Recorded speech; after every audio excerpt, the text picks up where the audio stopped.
نحمده ونستعينه ونستغفره ونعوذ بالله من شرور انفسنا ومن سيئات اعمالنا من يهدي الله فلا مضل له ومن يضلل فلا هادي له واشهد ان لا اله الا الله وحده لا شريك له واشهد ان محمدا عبده ورسوله وبعد فإن خير الحديث كتاب الله وخير الهدي هدي محمد صلى الله عليه وسلم وشر الأمور محدثاتها وكل محدثة بدعة وكل بدعة ضلالة وكل ضلالة في النار.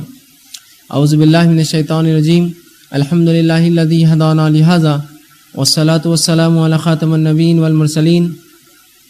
رب اشرح لي صدري ويسر لي أمري واحلل عقدة من لساني يفقهوا قولي. أما بعد. وقال عز وجل في القرآن المجيد. أعوذ بالله من الشيطان الرجيم. بسم الله الرحمن الرحيم. اقرأ باسم ربك الذي خلق.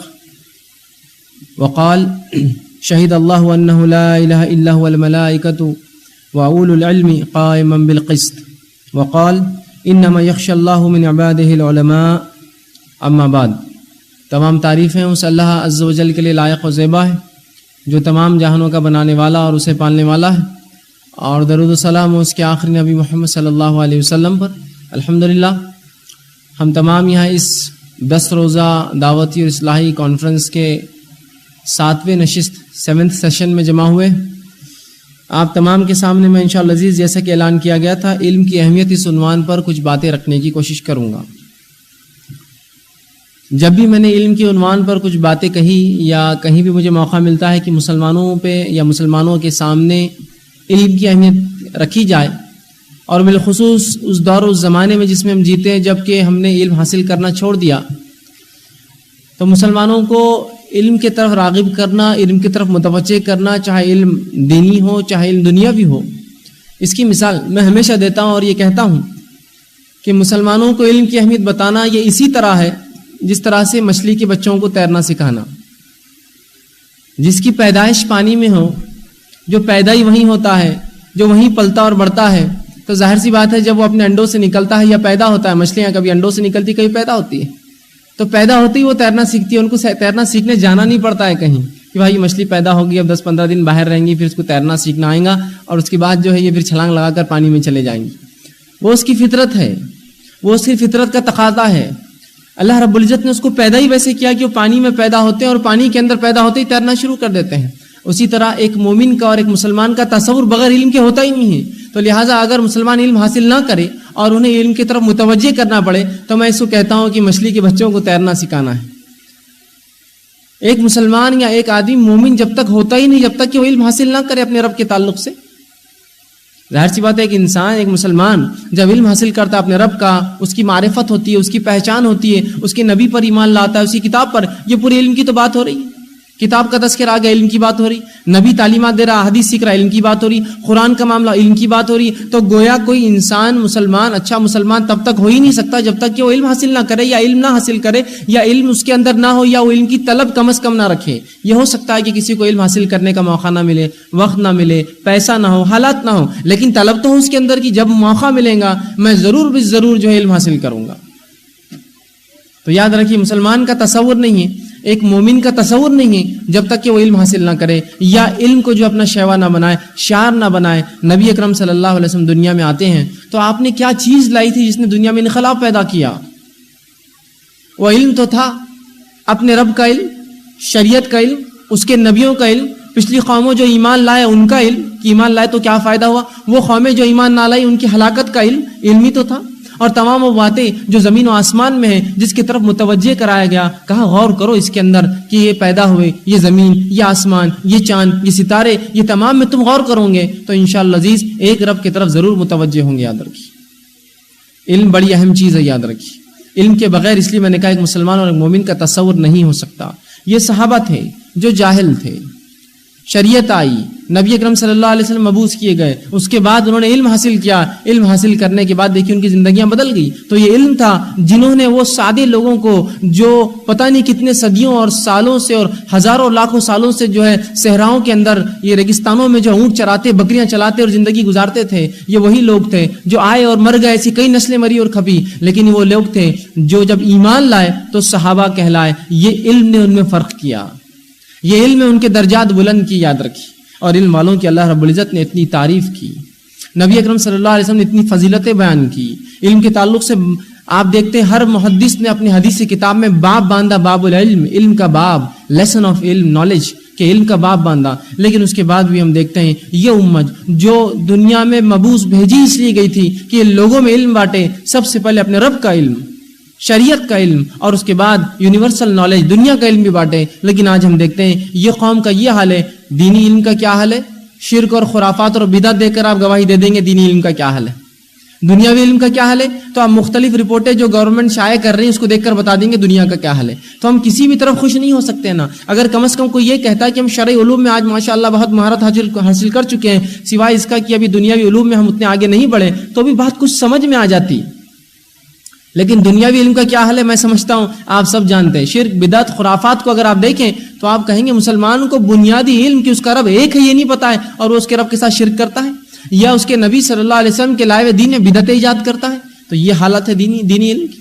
اور دنیاوی علم میں تو بہرحال کس حد تک جو ہماری حالت ہے کہ ہم جو نیچے آتے علم حاصل کرنے کے معاملے میں. آپ سب جانتے ہیں مختلف رپورٹیں جو گورنمنٹ کے بیوروز نے شائع کی ہے. مختلف رپورٹوں میں بالخصوص سچر کمیٹی کی بھی ایک رپورٹ آئی, اس کے اندر بتایا کہ مسلمانوں کا معاملہ SC ST دلتوں سے بھی نیچے آتا ہے تعلیم کے معاملے میں. بالخصوص جو تعلیم 12ویں کے بعد کی ہوتی ہے, گریجویشن اور پوسٹ گریجویشن ہوتا ہے, اس کے اندر ان کا معاملہ بھی نیچے, اور 1.کچھ% صرف مسلمان علم حاصل کرتے ہیں. تو یہ رپورٹس ہے دنیاوی حالات دیکھیے, اور یہ ہے دینی حالات. ایک بنیادی ایک سوال سے میں بات شروع کرتا ہوں. ظاہر سی بات ہے ایک مسلمان جو ہے اس کو بیسک نالج جو ہوتا ہے اس کے رب کے تعلق سے بنیادی علم ہونا ضروری ہے. دینی علم کا کیا حالات ہے, اپنے رب کے تعلق سے ہم کتنا علم رکھتے ہیں.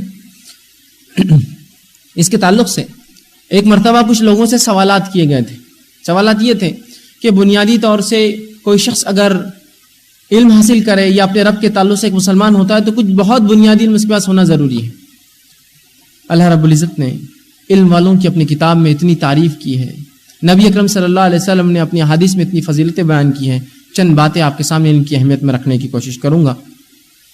اب جب میں علم کا لفظ استعمال کروں گا اس کے بعد سے اس پورے تقریر میں, تو اس علم کے معنی میں کیا کیا شامل ہے سمجھ جائیے. سب سے پہلے اس کے اندر دینی علم شامل ہے, اور سیکنڈری دوسرے نمبر پر دنیاوی علم بھی شامل ہے. یاد رکھیے جس کو دو باتیں کہیں, شرعی علم اور کونینی علم, universal knowledge and religious knowledge, دونوں انکلوڈڈ ہے. یاد رکھیے اللہ رب العزت قرآن میں فرماتا ہے, نبی اکرم صلی اللہ علیہ وسلم پہلی وحی نازل ہوتی ہے.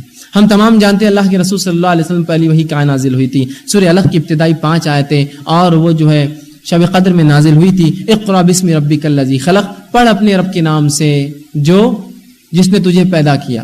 جب فرشتے جبرائیل علیہ السلام آئے اور اللہ کے رسول سے کہا اقرا, تو رسول اللہ صلی اللہ علیہ وسلم نے کہا ما انا بقارئ, میں پڑھنا لکھنا نہیں جانتا, میں ان پڑھ انسان ہوں. پھر اس آواز نے زوردار کہا اقرا, تو اللہ کے رسول صلی اللہ علیہ وسلم سمجھ گئے کہ یہ بولنا چاہ رہا ہے کہ اس کے پیچھے پڑھو. تو اللہ کے رسول صلی اللہ علیہ وسلم نے پھر پیچھے پڑھنا شروع کیا, اقرا بسم ربک الذی خلق, پڑھ اپنے رب کے نام سے جس نے پیدا کیا.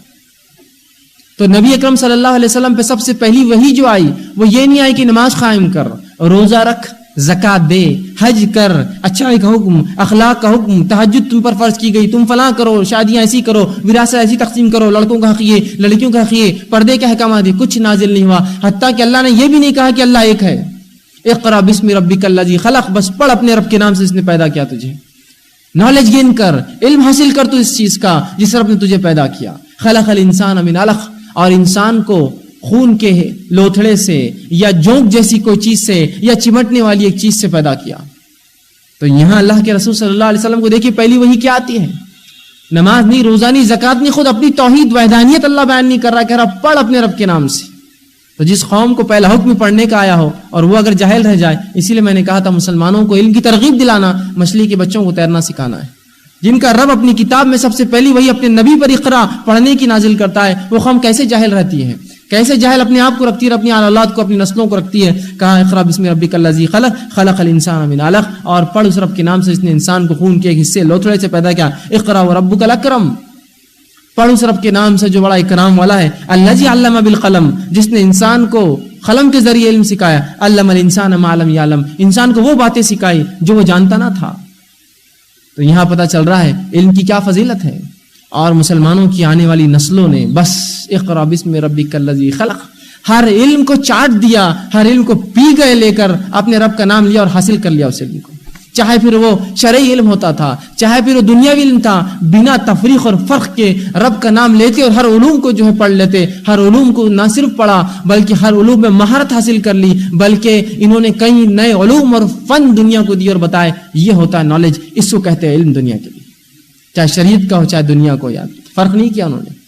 اسی طرح دوسری آیت جو میں نے خطبے میں تلاوت کی, سورہ آل عمران سورہ نمبر 3 آیت نمبر 18 تھی, اس کے اللہ نے فرمایا شہید اللہ انہ لا الہ الا ہو, اللہ گواہی دیتا ہے اس چیز کی کہ اس کے سوائے کوئی معبود برحق نہیں, والملائکۃ, اور اس کے فرشتے بھی گواہی دیتے ہیں کہ اللہ کے سوا کوئی معبود برحق نہیں, وہ ایک ہے, وَأُولُو الْعِلْمِ, اور علم والے بھی اس کی گواہی دیتے ہیں کہ اللہ کے سوا کوئی معبود نہیں اور وہ ایک ہے, قائمًا بالقسط, وہ عدل کو قائم رکھنے والا ہے.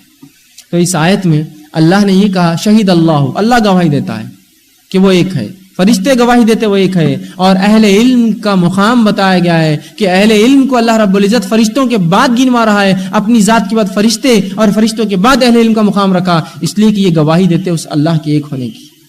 اور ظاہر سی بات ہے علم والے کیوں گواہی دیتے اللہ کے ایک ہونے کی, اس لیے کہ وہ علم حاصل کرتے ہیں, سیکھتے ہیں اور جانتے ہیں یقیناً اس کائنات کے بنانے والا کوئی ایک انسان, ایک معبود ہے, وہ ایک ہی ہے جس نے بنایا ہوگا, ایک سے زیادہ ہوتے تو یہ کائنات کا نظام چل ہی نہیں سکتا. تو یہاں علم والوں کی فضیلت پتہ چل رہی کہ اللہ رب العزت کہتا ہے یہ گواہی دیتے اللہ کے ایک ہونے کی. اسی طرح تیسری آیت جو میں نے آپ کے سامنے تلاوت کی تھی سورہ فاتر سورہ نمبر 35 کی آیت نمبر 28 اس میں اللہ نے فرمایا انما یخشى اللہ من عباده العلماء, اور اللہ سے تو حقیقتاً وہی لوگ ڈرتے ہیں جو علم رکھتے ہیں اس کے تعلق سے. آج ہم نے اللہ کا ڈر تقوی اختیار نہیں کیا, آج جو حق تھا اس کا تقوی کا وہ اختیار نہیں کیا, اس لیے کہ ہم علم ہی نہیں رکھتے اس کے تعلق سے, نہ جانتے اس نے کیا دیا, نہ جانتے اس نے ہمارے لیے کیا کیا, نہ جانتے وہ رب ہم سے کیا چاہتا ہے, نہ جانتے ہیں کہ اس رب نے کیا حکم دیا ہمیں, بس زندگی گزار رہے ہیں. تو کہاں سے اللہ کا ڈر و تقوی آئے گا؟ اللہ فرماتا ہے کہ اللہ سے انما یخشى اللہ من عباده العلماء, اللہ سے تو صرف وہی لوگ ڈرتے ہیں حقیقت میں جو اس کا علم رکھتے ہیں اس کی ذات کے تعلق سے, اس کی صفات کے تعلق سے, اس کے احکامات کے تعلق, اس کا علم رکھنے والے ہی ڈرتے ہیں. اسی لیے آج ہم دیکھتے ہیں ہم بے خوف ہو چکے ہیں اور دھڑلے سے گناہ کرتے ہیں, اس لیے کہ اللہ کا خوف اور ڈر نہیں رہا, اس لیے کہ علم بنیادی چیز چلی گئی, یاد رکھیے. اسی طرح علم کی اہمیت اور فضیلت اس بات سے بھی پتہ چلتی ہے کہ اللہ رب العزت فرماتا ہے سورہ طٰہٰ سورہ نمبر 20 آیت نمبر 114 میں, اور کہتا ہے وَقُلْ رَبِّ زِدْنِي عِلْمًا. کون ہے جو مسلمان یہ آیت نہ جانتا ہو؟ وَقُلْ رَبِّ زِدْنِي عِلْمًا, اے نبی دعا کیجیے اپنے رب سے, یہ حکمی آیت ہے. قل کہو اے نبی دعا کیجیے اپنے رب سے, وَقُلْ رَبِّ زِدْنِي عِلْمًا, اے اللہ میرے علم میں اضافہ کر, اے اللہ میرے علم میں اضافہ کر. نبی اکرم صلی اللہ علیہ وسلم کو حکم آ رہا ہے, جب اس ذات کو حکم آ رہا ہے کہ اللہ سے آپ دعا کیجیے رب, اے رب میرے علم میں اضافہ کر, تو بدرجہ اولا ہمارے سے آیت زیادہ خطاب کر رہی ہے, تم تو زیادہ حاصل کرو. جب اپنے نبی کو اللہ جائے اسے کہہ رہا وقل, آپ کہیے نبی رب زدنی علما, اے میرے رب میرے کو علم, میرے علم میں اضافہ کر. تو گویا اللہ کی ذات جو ہے سرچشمہ ہے علم کا, اللہ کی ذات سورس ہے نالج کا, اسی سے علم آتا ہے. لہٰذا اے نبی مانگو اپنے رب سے وقل رب زدنی علما, اے اللہ مجھے علم عطا کر شریعت کا اور کائنات کا طریقہ. آگے آئیے, اللہ رب العزت نے خود ہمیں دعا سکھائی کہ اللہ سے علم مانگو. اسی طرح اللہ رب العزت سورہ زمر سورہ نمبر 39 آیت نمبر 9 میں فرماتا اور کہتا ہے هل يستوي الذين يعلمون والذين لا يعلمون, کہ نبی وہ لوگ جو علم رکھتے ہیں اور وہ لوگ جو علم نہیں رکھتے کیا دونوں برابر ہو سکتے ہیں؟ کیا پوچھا جا رہا ہے؟ اے نبی وہ لوگ هل يستوي الذين يعلمون والذين لا يعلمون, وہ لوگ جو علم رکھتے ہیں اور جو علم نہیں رکھتے کیا دونوں برابر ہو سکتے ہیں؟ بتائیے مجھے, دونوں برابر ہو سکتے ہیں؟ دن اور رات کیا برابر ہو سکتے ہیں؟ حق اور باطل کیا برابر ہو سکتے ہیں؟ اچھائی اور برائی کیا برابر ہو سکتی ہے؟ نہیں. تو اسی طرح علم والے اور بغیر علم والے برابر تھوڑی ہو سکتے ہیں. ان کی فضیلت اللہ کے پاس, علم والوں کے درجات اللہ کے پاس, یاد رکھیے. تو علم حاصل کرنے سے انسان کو فضیلت حاصل ہوتی ہے, اس کے درجات بلند ہوتے ہیں. اور کیوں نہ ہو دنیا میں, مجھے بتائیے ہم لوگ ایک دوسرے کی عزت کیوں کرتے ہیں؟ چاہے دینی حلقوں میں چاہے دنیاوی حلقوں میں کیوں کرتے ہیں؟ ٹیچر ہے, پرنسپل ہے, لیکچرر ہے, پروفیسر ہے نا, استاذ ہے, مفتی ہے, عالم ہے, حافظ ہے, کیا ہے یہ سب؟ یہ علمی تو ہے جس کی بنیاد پہ دنیا میں رسپیکٹ اور عزت ملتی ہے, انسان کو مرتبے بلند ہوتے ہیں, ہے نا. جس طرح سے بڑے علامہ, بڑے دکتور ہوتے ہیں اور بڑے لوگ ہوتے ہیں جو دینی مہارت حاصل کرتے ہیں, علم, ان کی بھی عزت و تعظیم ہوتی ہے. اسی طرح وہ لوگ جو دنیا میں مہارت حاصل کرتے ہیں, بڑے بڑے سائنسداں ہوتے ہیں, یقیناً لوگ ان کی بھی تعظیم اور عزت کرتے ہیں, ہے نا, کرتے نہیں کرتے. تو پتہ چلا علم کوئی بھی ہو وہ عزت اور مرتبہ لاتا ہے, وہ عزت اور مرتبہ. اور اگر شرعی علم کے ساتھ مل جائے تو پھر تو کیا ہی بات ہے دنیاوی علم, پھر تو سونے پہ سہاگا ہو جاتا ہے. تو تو پتہ چلا علمی عزت لاتا ہے. اللہ نے فرمایا کیا وہ لوگ جو علم حاصل کرتے ہیں علم والے ہیں اور جو علم والے نہیں کیا برابر ہو سکتے ہیں؟ کبھی نہیں ہو سکتے، یاد رکھیے. اسی طرح اللہ رب العزت قرآن میں فرماتا ہے سورہ مجادلہ اس کی آیت سورہ نمبر 52 آیت نمبر 11 میں فرماتا اور کہتا ہے یرفع اللہ الذین آمنوا منکم والذین اوتوا العلم درجات، اللہ یقیناً ان لوگوں کو جو تم میں سے ایمان لائے اور جنہوں نے علم حاصل کیا ان کے درجات بلند کر کے رہیں گا. یرفع اللہ الذین آمنوا منکم، اللہ ان لوگوں کو جو تم میں ایمان لائے ان کے درجات بلند کریں گا. اللہ فرماتا آمنوا منکم والذین اوتوا العلم درجات، اور جنہوں نے علم حاصل کیا ان کے درجات کو ضرور بھی ضرور بلند کریں گا. تو پتہ چلا جو ایمان لائے اس کے بعد علم حاصل کیا، یہ دونوں چیزیں وجہ بنتی انسان کے درجہ بلند ہونے کی. اور وہ صحابہ جو ایمان لائے اور پھر رسول اللہ کے ساتھ زیادہ رہے، علم دین زیادہ سیکھا، آج ان کا احترام، ان کی عزت، ان کا مقام اور ان کی حیثیت ظاہر سی بات ہے دیگر صحابہ کے مقابلے ممتاز ہے، اونچی ہے، اور وہ زیادہ نام لیے جاتے ہیں. بڑے بڑے جو صحابہ ہیں جو رسول اللہ کی صحبت میں زیادہ رہے، زیادہ علم حاصل کیا، زیادہ حدیث روایت کی، زیادہ فقہ ان سے ہوتا ہے، زیادہ معاملات ان سے ثابت ہوتے ہیں، تو یہ پتہ چلا یہ علم درجے کو بلند کرتا ہے. تو اللہ نے کہا یقیناً تم میں سے وہ لوگ جو ایمان لائے اور علم حاصل کیا ان کے درجات کو ہم ضرور بلند کریں گے. اسی طرح نبی اکرم صلی اللہ علیہ وسلم نے حدیث میں فرمایا اور کہا طلب العلم فریضۃ علی کل مسلم و مسلمۃ، کہ علم کا حاصل کرنا ہر مسلمان مرد اور عورت پر فرض ہے. اور یہاں لفظ دیکھیے طلب ہے، طلب کا معنی ہوتا ہے کسی چیز کو حاصل کرنے کی کوشش کرنا، گو آپ حاصل نہ کر پائے.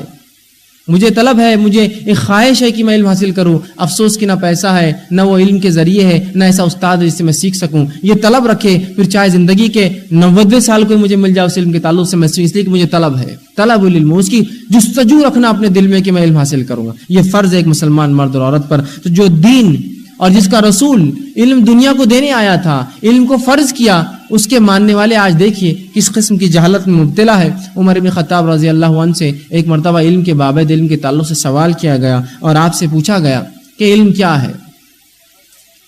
عمر بن خطاب رضی اللہ عنہ نے فرمایا، دیکھیے کتنی پیاری بات کہی اور کہا علم وہ ہے جو اللہ کی کتاب میں ہے. قال اللہ، جو اللہ نے کہا وہ علم ہے، اور جو رسول اللہ صلی اللہ علیہ وسلم نے کہا وہ علم ہے. اور کوئی شخص یہ کہے کہ مجھے نہیں معلوم، یہ بھی علم ہے، یہ بھی علم ہے. عمر بن خطاب رضی اللہ عنہ فرماتے ہیں کہ علم یہ ہے کہ جو اللہ کی کتاب میں وہ علم ہے، جو رسول اللہ صلی اللہ علیہ وسلم فرمایا وہ علم ہے. اور تیسری بات یہ کہ جب کسی سے کوئی سوال کیا جائے اور اسے معلوم نہ ہو اور وہ کہہ دے مجھے نہیں معلوم، یہ بھی علم ہے. اس لیے کہ کچھ لوگ اپنی بڑائی کے اندر جھوٹ بھی بول دیتے ہیں، کچھ ہی بول دیتے ہیں، اس لیے کہ جواب دینا ہے، بس اب لوگ پوچھ رہے ہیں جواب دو، اس لیے کہ ورنہ لوگ کہیں گے مجھے علم نہیں. تو کہا یہ بھی علم کا حصہ ہے، کوئی کہے مجھے نہیں معلوم، اس لیے کہ نہیں معلوم کہنے کے لیے بھی انسان کو بہت بڑا دل لگتا ہے کہ مجھے نہیں معلوم، اس لیے کہ مجھے تو اب تعریف کی عادت ہے کہ لوگ میری تعریف کریں، مجھے جانے، مجھے پہچانے. تو کہا جو کہے مجھے نہیں معلوم یہ بھی علم ہے. علامہ ابن قیم الجوزی رحمہ اللہ لکھتے ہیں علم کے تعلق سے اور کہتے ہیں علم کیا ہے. جب آپ نے لکھا اور کہا کہ العلم قال اللہ، علم وہ ہے جو اللہ نے کہا، وقال رسول اللہ، اور جو رسول اللہ صلی اللہ علیہ وسلم نے کہا، وقال الصحابہ، اور جو صحابہ نے کہا، یہ علم ہے. علم کیا ہے جو اللہ کی کتاب ہے، علم کیا ہے جو رسول اللہ کے اقوال ہے، اور علم کیا ہے جو صحابہ نے کہا. یہ تینوں چیزیں یاد رکھیے علم ہے. تو ہمیں چاہیے کہ ہم علم حاصل کریں، خوب سے خوب دینی علم حاصل کریں. اور ظاہر سی بات ہے دینی علم کے ساتھ دنیا علم تو ہمیشہ جڑا ہوا ہی رہیں گا، یاد رکھیے. لیکن دنیاوی علم کے ساتھ دینی علم ہمیشہ جڑا ہوا نہیں ہوتا. یہ بات میں اس لیے کہہ رہا ہوں کہ جب قرآن کا مطالعہ کریں تو قرآن نے ان میں فرق نہیں کیا، ان علوم کے اندر، یاد رکھیے انہیں فرق نہیں کیا. ٹھیک، اگر علم ہے تو یہ دونوں علم اس میں مراد ہے. شریعت نے کبھی بھی، یاد رکھیے، دین اور دنیا میں فرق نہیں کیا. معلوم آپ، شریعت نے کبھی بھی کسی بھی مسئلے میں دین اور دنیا میں فرق نہیں کیا. اگر کیا ہو تو مجھے ایک مثال دیجیے کہ یہاں اللہ نے کہا یہ دین ہے اور یہ دنیا ہے. شریعت نے کہیں بھی دین دنیا میں فرق نہیں کیا، یاد رکھیے. اس لیے کہ دنیا میں رہتے ہوئے تو دین پر چلنا ہے، دونوں میں فرق کیسے ہو سکیں گا؟ پھر جب امت مسلمہ نے فرق کیا دین اور دنیا میں تو اس کا نتیجہ کیا ہو گیا؟ آئیے، جب دین دنیا کا فرق کر بیٹھے ہم تو نتیجہ یہ ہوا کہ میری شخصیت مسجد میں کچھ اور ہے اور میری شخصیت کالج میں کچھ اور ہے. اس لیے کہ مسجد دین ہے، کالج دنیا ہے، اس لیے دونوں الگ ہیں. میری شخصیت جو ہے جب میں اپنی جماعتوں میں رہتا ہوں اس کا معاملہ الگ ہے، اور جب میں اپنی تجارت پہ ہوتا ہوں تو معاملہ الگ ہے. بھائی وہاں تو تم اتنی تقوی کی بات کر رہے تھے، بلا رہے تھے، اور یہاں دھوکہ دے رہے ہو. وہ دین ہے، یہ دنیا ہے. فرق کیا نا ہم نے دین اور دنیا میں. بھائی اتنی متقی، تقوی، پرہیزگاری، آپ دین کی بات کرتے ہیں، پھر آپ کے گھر میں شادی میں تو فلاں فلاں چیز ہوئی، وہ دین تھا، یہ دنیا ہے. تو جب دین اور دنیا میں فرق کیا تو ایک ہی شخص ہے جس کا حلیے سے آپ کو لگے گا اس سے زیادہ متقی نہیں ہے، لیکن جب اس سے معاملات کرو تو آپ کہیں گے اس سے گھٹیا شخص کوئی دنیا میں نہیں ہے، دھوکہ دیتا ہے، جھوٹ بولتا ہے، فلاں کرتا ہے، غبن کرتا ہے، اس لیے کہ وہ کہتا ہے وہ میرا دین تھا، وہاں میں گناہ معاف کراتا ہوں، یہ میری دنیا ہے، یہاں میں گناہ کرے چلے جاتا ہوں، اس لیے کہ دونوں الگ ہے۔ شریعت نے کہیں بھی دین اور دنیا میں فرق نہیں کیا۔ اگر میں آپ سے یہ کہوں کہ پانی کا جہاز چل رہا ہے تو کہاں تصور کریں گے آپ؟ ریگستان میں، صحرا میں، پہاڑوں پر، ہوا میں؟ کہاں تصور کریں گے؟ پانی میں۔ تو جب میں کہتا ہوں میں دین پر چل رہا ہوں تو کہاں چلوں گا؟ دنیا میں رہتے ہوئے تو دین پر چلنا ہے نا۔ دنیا تو آخرت کی کھیتی ہے، اس کو چھوڑ کر اس کو الگ کر کے تھوڑی میں جی سکتا ہوں۔ پھر اسلام نے فرق کس میں کیا؟ آئیے سن لیجئے، اسلام نے فرق کیا ہے دنیا اور آخرت میں۔ اللہ نے بار بار کہا یہ دنیا ہے اور وہ آخرت ہے، حاضی دنیا وہو فی الآخرہ، یہ دنیا ہے وہ آخرت ہے، یہ دنیا ہے وہ آخرت ہے، یہ دنیا ہے اور وہ آخرت ہے۔ اور جتنے مرتبہ قرآن میں دنیا کا لفظ آیا اتنی مرتبہ آخرت کا لفظ بھی آیا۔ تو دنیا اور آخرت کی بات کی، دین اور دنیا کی بات کی کہیں نہیں آپ کو نہ قرآن حدیث میں ملے گا کہیں کہا گیا یہ دین ہے اور دنیا ہے۔ ہر جگہ کہا گیا یہ دنیا ہے اور وہ آخرت ہے، یہ دنیا ہے اور وہ آخرت ہے، یہ دنیا ہے اور وہ آخرت ہے۔ تو ہمیں اس دنیا میں رہتے ہوئے دین پر چلنا ہے اور آخرت کو سنوارنا ہے، دین دنیا میں فرق نہیں کرنا، یاد رکھیے۔ اور دین دنیا میں جب فرق کیا تو معاملات میں فرق کیا، اعمال میں فرق کیا، اخلاق میں فرق ہو گیا۔ مسجد کے اخلاق دیکھیے اور تجارت کے اخلاق دیکھیے۔ مسجد میں دیکھیے آپ جھوٹ نہیں بول رہا، تجارت میں دھڑلے سے جھوٹ بول رہا ہے۔ مسجد میں تقویٰ اختیار کر رہا ہے، کالج جا رہا ہے تو لوگوں کے ساتھ چھیڑ چھاڑ کر رہا ہے، نقصان پہنچا رہا ہے، تکلیف پہنچا رہا ہے۔ تو یہ فرق کیوں ہے؟ اس لیے کہ ہم نے دین اور دنیا میں فرق کیا۔ ہمیں اس دنیا میں رہتے ہوئے دین پر چلنا ہے، یاد رکھیے۔ ہاں، جب علم کی بات آئیں گی تو ترجیح تو یقیناً دنیاوی دینی علم کو دیا جائے گا ہر حالت میں، اس لیے کہ اللہ کے رسول صلی اللہ علیہ وسلم حدیث ہے، صحیح بخاری اور صحیح مسلم کی روایت ہے، من یرید اللہ بہ خیرا یفقہہ فی الدین، جب اللہ کسی کے ساتھ خیر کا معاملہ چاہتا ہے تو اسے علم جو ہے دین کا علم عطا کرتا ہے، دین کی سمجھ عطا کرتا ہے، یفقہہ فی الدین، اسے دین کی سمجھ عطا کر دیتا ہے۔ جب اللہ کسی مومن کے لیے خیر چاہتا ہے تو اسے دین کی سمجھ دے دیتا ہے۔ تو پتہ چلا فوقیت تو دینی علم ہی رکھتا ہے، یاد رکھیے، دونوں میں اہمیت دونوں علم کی ہے، حاصل دونوں کرنا ہے۔ فوقیت اس کو میں اس لیے کہہ رہا ہوں کہ اگر کوئی کہے کہ مجھے ایک ہی علم حاصل کرنے کا چانس ہے، کیا کروں؟ تو میں کہوں گا پھر جاؤ دین کی طرف جاؤ، اس لیے کہ دین میں دنیا خود بخود دنیاوی علم چھپا ہوا ہے، لیکن جو دنیاوی علوم ہم حاصل کرتے ہیں آج کے دور میں اس میں دین کہیں بھی نہیں، یاد رکھیے، اس میں نہیں ہے۔ آپ کہیں گے دینی علم میں دنیا کا علم کہاں سے آیا؟ زمین و آسمان کا علم قرآن نے بھرا پڑا ہے، سورج چاند کے تعلق سے قرآن بار بار تذکرہ کرتا ہے، کائنات میں کس طرح سے اللہ نے مخلوقات کو پھیلایا قرآن میں تذکرہ کرتا ہے۔ کوئی مر جائے تو وراثت کی تقسیم کرنے کے لیے علم ہندسہ میتھمیٹکس کا علم دیتا ہے ہی نہیں دیتا ہے، فلاں تقسیم کرو 1/6 1/8 1/2 کیسے کریں گے جب تک کہ آپ کو میتھمیٹکس الجبرا نہ معلوم ہو کہ فریکشنز کا سسٹم کیسے چلتا ہے اور کیسے 1/8 1/2 1/3 اگر ایسے آئیں گے تو کیسے اس کو حل کیا جائے۔ تو علم ہندسہ بھی اس میں شامل ہے۔ تو کوئی انسان اگر واقعتاً دین کا علم حاصل کرے تو بہت سارا دنیا کا علم خود بخود وہ حاصل کر لیتا ہے۔ تو اولاً دینی علم یہاں مراد ہے میں جب علم کی بات کروں گا، اور ثانیاً یقیناً دنیا علم ساتھ ہے، اس کو چھوڑنا نہیں ہے، ورنہ یہ فرق کرنے کا ایک نتیجہ یہ بھی ہوا کہ دینی علم الگ دنیاوی علم الگ، دینی علم کے لیے مدرسے، دنیاوی علم کے لیے اسکول۔ اور جب یہ معاملہ ہوا تو علم مسلمانوں سے جاتا رہا، دنیاوی علوم بھی جاتے رہے اور دینی علوم بھی جاتے رہے۔ یہ دنیاوی علوم بھی یاد رکھیے حصہ ہے دینی علوم کا، اس کو الگ مت سمجھیے آپ اسلام سے۔ بہت سے لوگ سمجھتے ہیں جغرافیہ، یہ فزکس، یہ میتھمیٹکس، یہ بایولوجی اور یہ دیگر جو مضمون ہوتے ہیں یہ سب جو ہے اسلام سے ہٹ کر ہے، یہ اسلام کا حصہ، یاد رکھیے۔ جب ایک انسان زمین و آسمان کا علم حاصل کرتا ہے جس سے اس کی رب کی معرفت اسے حاصل ہوتی ہے تو یقیناً اس کا ایمان اور پختہ ہوتا ہے، جان لیجیے یہ بات کو آپ۔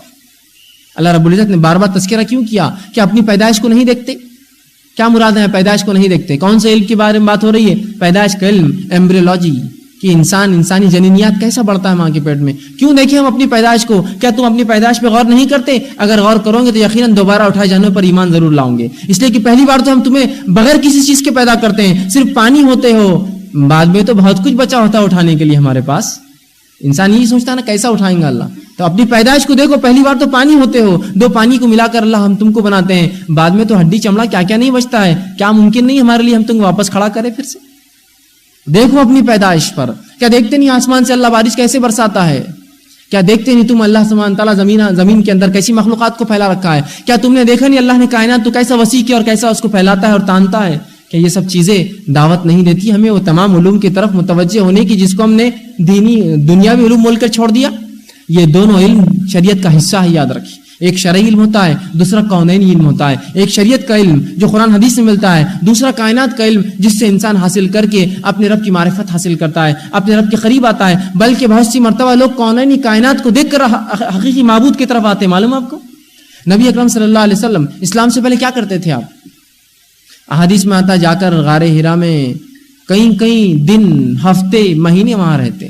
بلکہ مائی ختیجہ رضی اللہ عنہ کبھی کبھار جو قافلے جاتے ان سے دریافت کرتی محمد صلی اللہ علیہ وسلم کیسے ہیں؟ وہ کہتے سکون سے، اطمینان سے رہ رہے ہیں. توشہ لے کر آپ جاتے اور 8-8 10-10 دن، مہینہ بھر اس گفا میں رہتے اور صرف زمین آسمان میں غور کرتے اور کہتے یہ لات، یہ عزا، یہ منات، یہ دیگر معبود جو پتھر اور مٹی کی انہوں نے بنا رکھے ہیں، یہ رب نہیں ہو سکتے. اتنی بڑی کائنات جو چل رہی ہے، یہ معبود جو اتنے چھوٹے چھوٹے ہیں اور اتنی ناقص ہلکی چیزوں سے بنے، یہ رب نہیں ہو سکتے. صرف غور و فکر ہی آپ کی 40 سالہ عبادت تھی. صرف دیکھتے تھے زمین و آسمان میں، غور کرتے تھے اور کہتے تھے یہ معبود نہیں ہو سکتے، یہ رب نہیں ہو سکتے. تو کبھی کبھار تو یہ علم وجہ بنتا ہے لوگوں کے حق کی طرف، اسلام کی طرف آنے کی. اور ایسے کئی واقعات بہرحال بھرے پڑے ہیں. تو ہمیں دونوں علم جو حاصل کرنا ہے. شریعت نے دنیا اور آخرت کا فرق کیا، دین اور دنیا کا فرق نہیں کیا. اسی طرح دین اور دنیا کے علم میں بھی فرق نہیں کیا. کہیں بھی یاد رکھیں، دونوں علم اپنی جگہ اہمیت رکھتے ہیں. دونوں کو ہم کو جو حاصل کرنا ہے. جہاں قرآن کے اندر 6600 سے زائد آیتیں ہیں، اس میں سے کم و بیش 1000 سے زیادہ آیتیں اس علم پہ بات کرتی ہیں جس علم کو ہم عصری علم بول کر چھوڑ دیتے ہیں. ارے یہ تو دنیاوی علم ہے، اس کی کیا ضرورت ہے ہمیں. 1000 سے زیادہ آیتیں زمین و آسمان کی پیدائش، ہماری خود کی پیدائش، چرند پرند کے تعلق سے، آسمان سے پانی برسنے کے تعلق سے، اللہ سبحانہ تعالیٰ نے کائنات کو کیسے بنایا، کس طرح سے زندہ انسان مخلوقات کو پیدا کیا، تمام تر وہ تفصیلات دیتی ہے جس کو ہم نے علم یہ کہہ کر کہ عصری علوم ہے، یہ ضرورت نہیں حاصل کرنے کی. یہ بھی دین کا حصہ ہے. جو شخص اس کو بھی دینی اعتبار سے حاصل کرتا ہے، خالص نیت سے کرتا ہے، یہ عمل بھی اس کا عبادت ہے. یاد رکھیے، یہ عمل بھی اس کا عبادت ہے. تو 1000 سے زیادہ آیتیں سائنس پر بات کرتی ہے قرآن میں، جہاں 6600 سے زائد آیتیں ہیں. آئیے ایک آیت مثال کے طور پہ آپ کے سامنے رکھتا ہوں. اللہ رب العزت نے فرمایا سورہ بقرہ سورہ نمبر 2 آیت نمبر 163 اور 164 میں، اور کہا ان فی خلق السماوات والارض واختلاف اللیل والنہار والفلک التي تجری فی البحر بما ينفع الناس. اللہ فرماتا ہے، کہتا ہے ان فی خلق السماوات والارض، بے شک زمین و آسمان کی پیدائش میں، واختلاف اللیل والنہار اور رات اور دن کے آنے جانے میں، والفلک التي تجری فی البحر بما ينفع الناس اور بڑے بڑے جہاز جو پانی پر چلتے ہیں، جو انسانیت کو نفع بخش چیزیں دیتے ہیں. ٹرانسپورٹیشن ہوتا ہے، نفع بخش چیزیں دیتے ہیں. بما ينفع الناس وما انزل الله من السماء ماء اور آسمان سے بارش برسنے میں، مان فاحیا به الارض بعد موتها اور پھر مردہ زمین کے زندہ ہونے میں. بارش برسنے کے بعد زمین دیکھیے جو بنجر اور سوکھی ہوتی ہے زندہ ہو جاتی ہے. فاحیا به الارض بعد موتها وبث فيها من كل دابه اس کے بعد تمام قسم کے جانور اس میں اللہ پھیلا دیتا ہے. وتصریف الرياح اور ان ہواؤں کے چلنے میں، وسحاب المسخر بين السماء والارض جو اونچے اونچے پہاڑ، اونچے اونچے بادل جو پہاڑوں کے مانند ہوتے ہیں، جو آسمان اور زمین کے بیچ میں لٹکے ہوتے ہیں، ان کو لے کر چلتی ہے ہوا. مسخر بين السماء والارض لآیات لقوم یعقلون عقل مند قوم کے لیے ان تمام کے اندر نشانیاں ہیں. تعریف کی گئی ہے یہاں کہ پانی کے جہاز، زمین و آسمان کی پیدائش، رات و دن کا آنا جانا. ان جہازوں کو دیکھو جو پانی پر چلتے، نفع بخش چیزیں دینے کے انسانیت کے لیے لے کر، اور ان بارش کے برسنے میں، اور اس مردہ زمین کے زندہ ہونے میں، اور اس میں اللہ جانوروں کو اس کے بعد پھیلا دیتا ہے اس کے اندر. اور اس کے بعد فرمایا اور بادلوں کے جو آسمان زمین کے بیچ میں لٹکے ہیں، آیتیں ہیں، نشانیاں ہیں ان لوگوں کے لیے. لآیات لقوم یعقلون عقل مند قوم کے لیے نشانیاں ہیں، عقل مند انسان کے لیے نشانیاں ہیں. اب مجھے بتائیے کتنے علوم اس میں ہیں جن کو دنیاوی کہہ کر ہم نے چھوڑ دیا. آسمان سے بارش برسنے کا علم، زمین و آسمان پیدا ہونے کا علم جس کو ایسٹرونومی کہتے ہیں، اس میں جیولوجی ہے، اس میں زولوجی ہے، اس میں باٹنی ہے، اس میں کیا کیا نہیں علوم ہے. دیکھیے ایک کے بعد ایک آ رہے ہیں کہ کیسے ہوائیں چلتی ہے، کیسے بادل سرکتے ہیں، کیسے پانی برستا ہے، یہ جہاز ڈوبتے کیوں نہیں اتنے بڑے ہونے کے باوجود بھی، اللہ سبحانہ اللہ کیسے ان کو اٹھائے لے کر چلتا ہے. اسی طرح یہ زمین جو مردہ ہوتی ہے، سوکھی ہوتی ہے، ایک بارش برستی کیسے ہی جھاڑ اور جو ہے چیزیں آتی ہے، فوراً چہچہانا، چڑیاں آ جاتی ہے، کیڑے مکوڑے پیدا ہو جاتے، پانی آ گیا تو آپ دیکھیے مینڈک ہیں، مچھلیاں ہو گئی، اور پورا جو ایک زمین بنجر تھی تو ایک 2 4 5 بارش کے اندر بہترین ایک سسٹم ایکولوجیکل، جانور ہے، چرند ہے، پرند ہے، اور تمام چیزیں شروع ہو جاتی. کیسا یہ ہوتا ہے. اس میں فرمایا اس قوم کے لیے نشانیاں ہے جو عقل رکھتی ہے. بیوقوفوں کے لیے تو کچھ بھی نہیں ہے اس کے اندر. قوم یعقلون اس قوم کے لیے جو عقل رکھتی ہے. یہاں ابھارا جا رہا ہے حاصل کرو یہ کونینی علم تاکہ اس کو دیکھ کر تم اپنے رب کی معرفت حاصل کرو، اس کا شکر بجا لاؤ کہ میرا رب کیسے کیسے چیزیں کر کے انسانوں کے لیے کیسی کیسی سہولتیں پیدا کرتا ہے. اسی طرح اللہ رب العزت نے قرآن میں بار بار مسلمانوں کو ابھارا ہے دنیاوی علم حاصل کرنے کے لیے. شرعی علم تو یقیناً حاصل کرنا، یہ تو بالکل بنیاد ہے اس کی، اس کے ساتھ ساتھ ہمیں دنیاوی علم بھی حاصل کرنا، یاد رکھیے بہت سے لوگوں نے اس کو ترک کر دیا۔ اللہ فرماتا ہے سورہ آل عمران سورہ نمبر 3 آیت نمبر 189 اور 190 میں فرماتا اور کہتا ہے ان فی خلق السماوات والارض واختلاف اللیل والنہار لآیات لأولی الالباب، کہ یقیناً زمین و آسمان کی پیدائش میں اور رات اور دن کے جانے اور آنے میں لآیات لأولی الالباب، عقل مند لوگوں کے لیے نشانی ہے۔ آگے فرمایا یہ عقل مند لوگوں کی صفتیں کیا ہے جو زمین و آسمان میں غور و فکر کرتے ہیں، الذین یذکرون اللہ قیاما وقعودا وعلی جنوبہم، کہ اللہ کا ذکر کرتے کھڑے سے، بیٹھے سے اور اپنی کروٹوں پر، وَيَتَفَكَّرُونَ فِي خَلْقِ السَّمَاوَاتِ وَالْأَرْضِ، اور یہ لوگ فکر کرتے ہیں آسمان اور زمین کی پیدائش میں۔ کون لوگ؟ مومنین، غیر مسلموں کی بات نہیں ہو رہی۔ ذکر کرتے اللہ کا کھڑے سے، بیٹھے سے، لیٹے سے، اور فکر کرتے ہیں آسمان و زمین کی پیدائش میں۔ اور جب فکر کرتے ہیں آسمان و زمین کی پیدائش میں تو کہتے ہیں ربنا ما خلقت ھذا باطلا، اے اللہ تو نے بیجا نہیں پیدا کیا ان تمام چیزوں کو، سبحانک فقنا عذاب النار، تیری ذات پاک ہے، مجھے آگ کے عذاب سے بچا۔ اتنی بڑی کائنات جو اللہ نے پیدا کی یہ ہمارے لیے، جب یہ دیکھتے ہیں مومن تو کہتے ہیں سبحان اللہ، اے اللہ تیری ذات پاک ہے، تو نے بیجا نہیں بنایا، ہمیں آگ کے عذاب سے بچا، مطلب اچھے اعمال کرنے کی توفیق دے اور آخرت میں جو ہے جہنم سے نجات دے۔ تو مومنوں کی صفتیں اللہ کا ذکر اور کائنات کے اندر فکر، دو چیزیں بتائی گئی نا، الذین یذکرون اللہ، ذکر کرتے اللہ کا، کھڑے سے، بیٹھے سے، لیٹے تھے، اور ویتفکرون فی خلق السماوات، اور فکر، ذکر اور فکر دو ہی چیزیں یاد رکھیے۔ اب افسوس، جہاں ذکر ہونا تھا وہاں فکر شروع کر دی، جہاں فکر ہونا تھا وہاں ذکر شروع کر دیا۔ ذکر کرنا ہے دین کا، اس میں فکر نہیں کرنا ایسا کیوں اور ویسا کیوں اور فلاں، یہ کہنا ہے اللہ مجھے سمجھ میں نہیں آ رہی تو توفیق دے، لیکن اس میں فکر نہیں کرنا ہے۔ شریعت بنی بنائی دے دی گئی سب سے بہترین، فکر کس میں کرنا؟ زمین آسمان میں۔ تو ہم نے ذکر شروع کر دیا دنیا کا، وہ امریکہ نے کتنا بڑا کام کیا ماشاءاللہ، یورپ کتنے آگے بڑھ رہا ہے، بس اس میں ذکر کر رہے ہیں ان کا ہم۔ اور جہاں ذکر کرنا تھا اللہ کا وہاں فکروں میں لگے، ایسا کیوں ہوتا ہوں گا، ویسا کیوں ہوتا ہوں، یہ ایسا کیوں نہ، اور عجیب جو ہے گمراہیاں اختیار کر رہے ہیں۔ تو شریعت کے اندر صرف ذکر کرنا ہے، اسے فکر نہیں ہے، کچھ بھی یاد رکھیے۔ تدبر الگ بات ہے، غور کرنا الگ بات ہے، وہ فکر نہیں ہوتا ہے۔ اور زمین و آسمان میں فکر کرنے کا حکم ہے۔ تو گویا اگر مسلمان دنیا کے اندر ایجادات کرتے ہیں، ڈسکوریز کرتے ہیں، انوینشنز کرتے ہیں، انکشافات کرتے ہیں تو اس کی اجازت ہے، لیکن مسلمانوں نے دنیا میں تو اجازت چھوڑ دیے، دین کے اندر اجازت کیے، نئے نئے بدعتوں اور خرافات کے جو ہے بڑے بڑے مینار کھڑے کر دیے لا کر۔ جہاں ذکر تھا وہاں فکر کر دی، جہاں فکر تھا وہاں ذکر شروع کر دیا، اور دنیا میں صرف ذکر کر رہے، کتنے اچھی موبائل بنا رہی ہوئی کمپنیاں، شعور نہیں آ رہا ہم کیوں نہیں بنا سکتے ویسی چیزیں، ہمارے ممالک کیوں نہیں بنا سکتے، کتنی اچھی اچھی گولیاں اور اتنے اچھے اچھے اکوپمنٹس ایجاد کرنے سے انسانیت کو نفع ہے، ہم کیوں نہیں بنا سکتے یہ تمام چیزیں۔ تو جہاں فکر تھی وہاں ذکر کر رہے ہیں، دیکھ دیکھ کے ماشاء اللہ کتنا اچھا ہے، ماشاء اللہ کیا سسٹم، ماشاء اللہ۔ اور جہاں ذکر تھا وہاں فکریں شروع کر دی، وہاں تدبر الگ چیز ہے، قرآن و حدیث میں غور کرنا الگ بات ہے، فکر نہیں کرنا ہے، اس ذکر کیجئے اس کا۔ تو مومنوں کی صفت بتائی، ذکر کرتے ہیں اور فکر کرتے ہیں، ذکر اللہ کی کتاب کا اور فکر کرتے ہیں زمین و آسمان کی پیدائش میں۔ تو یہاں شریعت ابھار رہی، یاد رکھیے کہ دیکھو زمین و آسمان کو، جب تم جانو گے تو یقیناً ایک حق معبود کی طرف تم متوجہ ہوں گے۔ اسی طرح ایک مثال دیتا ہوں کہ کیسے کیسے انکشافات قرآن نے وہ چیزوں کے بارے میں بتایا جس کو ہم نے دنیاوی علم کہہ کر چھوڑ دیا۔ اللہ فرماتا ہے سورہ الانبیاء سورہ نمبر 21 آیت نمبر 30 میں فرمایا اولم یر الذین کفروا ان السماوات والارض کانتا رتقا ففتقناهما وجعلنا من الماء كل شيء حي افلا يؤمنون۔ اتنی بہترین آیت ہے، اس میں اللہ رب العزت نے ہماری خلقت کے بارے میں بیان کیا۔ اولم یر الذین کفروا ان السماوات والارض کانتا رتقا ففتقناهما، کیا یہ وہ لوگ جو ایمان نہیں لاتے، دیکھتے نہیں کہ زمین و آسمان ابتدا میں ایک تھے؟ اولم یر الذین کفروا، جو کافر ہیں، جو انکار کرتے اللہ کا، دیکھتے نہیں کہ زمین آسمان ایک تھے؟ کانتا رتقا ففتقناهما، ہم نے انہیں حکم دیا اور ہمارے حکم سے دونوں الگ ہو گئے۔ وجعلنا من الماء كل شيء حي فلا يؤمنون، ہر زندہ چیز کو ہم نے پانی سے پیدا کیا، کیا پھر بھی ایمان نہیں لائیں گے یہ کافر؟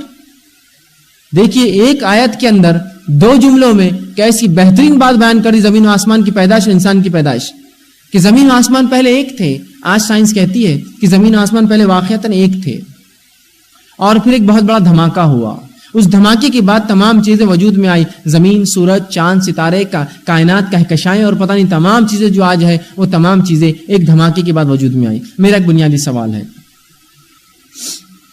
سوال ہے، اگر مثال کے طور پر ایک کانچ کا گلاس آپ کے ہاتھ سے چھوٹ جاتا ہے تو گرنے کے بعد کیا چھوٹے چھوٹے گلاس بن جاتے ہیں کہ ماشاءاللہ چلو ایک کانچ کا گلاس گر گیا، 5 بن گئے، چلو ضرورت تھی 5 گلاس کے رکھ لو اٹھا کر، کیا ہوتا ہے؟ پورا چورا ہو جاتا ہے، آپ کو اٹھا کر کانچ پھینک دینا پڑتا ہے۔ ایسی ہوتا ہے نا۔ ایک جگہ ہے جہاں آپ نے دھماکہ کیا، کیا ہوتا ہے دھماکے سے؟ دھماکہ کبھی بھی یاد رکھیے جب تک کنٹرول نہ ہو, اس کو نظم اور ضبط میں نہ رکھا جائے, نقصان دہ ہوتا ہے. آپ کی گاڑیاں چلتی دھماکے سے ہی چلتی ہے نا, آنکھ جلتی ہے اندر انجن میں جب چلتی ہے, لیکن کنٹرول میں ہوتا ہے. ذرا برابر بھی آگے پیچھے تو گاڑی بسٹ ہو جائیں گی آپ کی, ہے نا, کنٹرول میں رکھنا پڑتا ہے. تو دھماکے نقصان دہی ہوتے, کبھی فائدہ نہیں دیتے ہیں. ٹھیک, زمین و آسمان جب پیدا ہوئی ایک دھماکے سے پیدا ہوئی, سوال یہ ہے ہر دھماکہ نقصان دہی ہوتا ہے. پھر یہ زمین آسمان کی پیدائش کیسے ایسی ہوئی کہ ایک دھماکہ ہو اور تمام چیزیں بد نظمی سے نظم کے اندر آ گئی, جو ہے کہکشائیں بن گئی, زمین و آسمان بن گئے, سورج چاند ستارے اپنی گردشیں لینے لگے. یہ کیسے ہو سکتا ہے؟ جب تک کہ وہ دھماکہ کسی ایسی شخصیت نے کیا ہو جو ویل آرگنائز ڈھنگ سے, ویل کنٹرول ہو, وہ بالکل نظم کے طور پر اور ضبط کے ساتھ کیا گیا دھماکہ ہو, ہے نا. تو جب لوگ کہتے ہیں, جب دیکھتے ہیں, غور و فکر کرتے زمین و آسمان کے اندر کہ یہ ایک تھے الگ ہوئے, تو ایمان لانے پر مجبور ہوتے ہیں. اس لیے کہ بڑے بڑے لوگ جنہوں نے تھیوری آف ایوولوشن ہوتی ہے نا, جس کو کہتے ہیں فلسفہ ارتقاء, خود بخود چیزیں بن گئی, خود بخود ہو گیا, خود بخود چل رہا ہے, وہ لوگوں پر ایک زبردست تھپڑ اور تماچا ہے. جب زمین و آسمان کی پیدائش دیکھتے ہیں کہ دھماکے سے شروع ہوئی, اور دھماکے کے بعد تو نقصان کے سوا کچھ بھی نہیں ہوتا. کبھی ایسا ہوا کہ ایک دھماکہ ہوا جہاں انسان تھے, اور دھماکے کے بعد چھوٹے چھوٹے بچے بن گئے, بڑے بڑے انسان, کہ دیکھو ماشاءاللہ 5 مرد تھے, دھماکہ ہوا اور 15 بچے نکل کے آ گئے اندر, چلو اچھا 10-10 سال کے ہو گئے. ہوتا ہے کبھی نہیں ہوتا ہے, مر جاتے ہیں, برباد ہوتے ہیں. ایک گھر میں دھماکہ ہوا, چلو ماشاءاللہ 2 گھر بن گئے دھماکے سے, ایک چھوٹا گھر ایک بڑا گھر. ہوتا ہے کیسا نہیں, یہاں کائنات میں ایک دھماکہ ہوتا ہے, کائنات وجود میں آتی ہے, اس کا مطلب کوئی ہے جس نے نظم اور ضبط کے ساتھ ہی دھماکہ کروایا.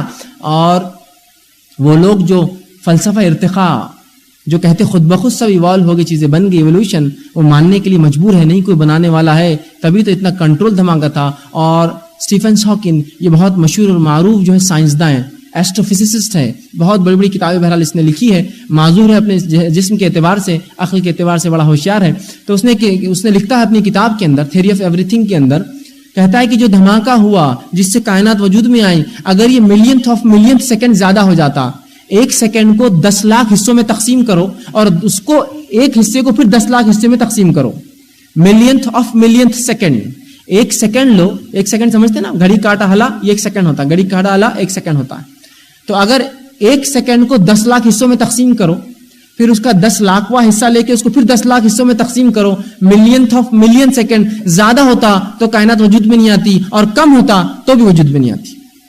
سبحان اللہ, اتنا دھماکہ نظم اور ضبط کے ساتھ کیا گیا کہ کائنات وجود میں آ جائے. اگر 1 سیکنڈ کا 10 لاکھواں حصہ بھی زیادہ اور کم, 10 لاکھویں حصے کا 10 لاکھواں حصہ کم یا زیادہ ہوتا, کائنات وجود میں نہیں آ سکتی تھی. ملینتھ آف ملین سیکنڈ, اتنا کنٹرول تھا. قرآن نے کہا, یہ بات بیان کر دی کہ ہم نے زمین آسمان ایک تھے, ان کو الگ کیا. وَجَعَلْنَا مِنَ الْمَاءِ كُلَّ شَيْءٍ حَيٍّ فَلَا يُؤْمِنُونَ, ہم نے تمام زندہ چیزوں کو پانی سے پیدا کیا, پھر بھی ایمان نہیں لاؤ گے.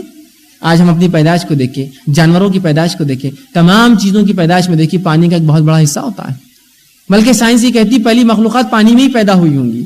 تو اللہ فرما رہا پانی سے ہم نے تم کو پیدا کیا, اور ہر جسم میں پانی ہوتا, اکثر حصہ, جیسا کہ ایک انسانی جسم میں 72% پانی ہوتا ہے, معلوم ہے 72%.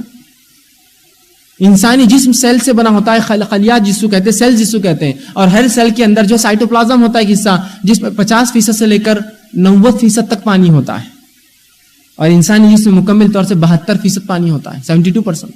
تو کہا وَجَعَلْنَا مِنَ الْمَاءِ كُلَّ شَيْءٍ حَيٍّ, ہر زندہ چیز کو ہم نے پانی سے بنایا, کیا پھر بھی ایمان نہیں لاؤ گے؟ پتا چلا کہ مومن تو جانتا ہے یہ بات, مومن تو جانتا ہے یہ بات. تو یہاں جو ہے ترجیح دی جا رہی. دیکھیے ایسی ہزاروں ہزار آیتیں قرآن میں بھری پڑی ہے. جنگ بدر کا واقعہ آپ تمام جانتے ہیں.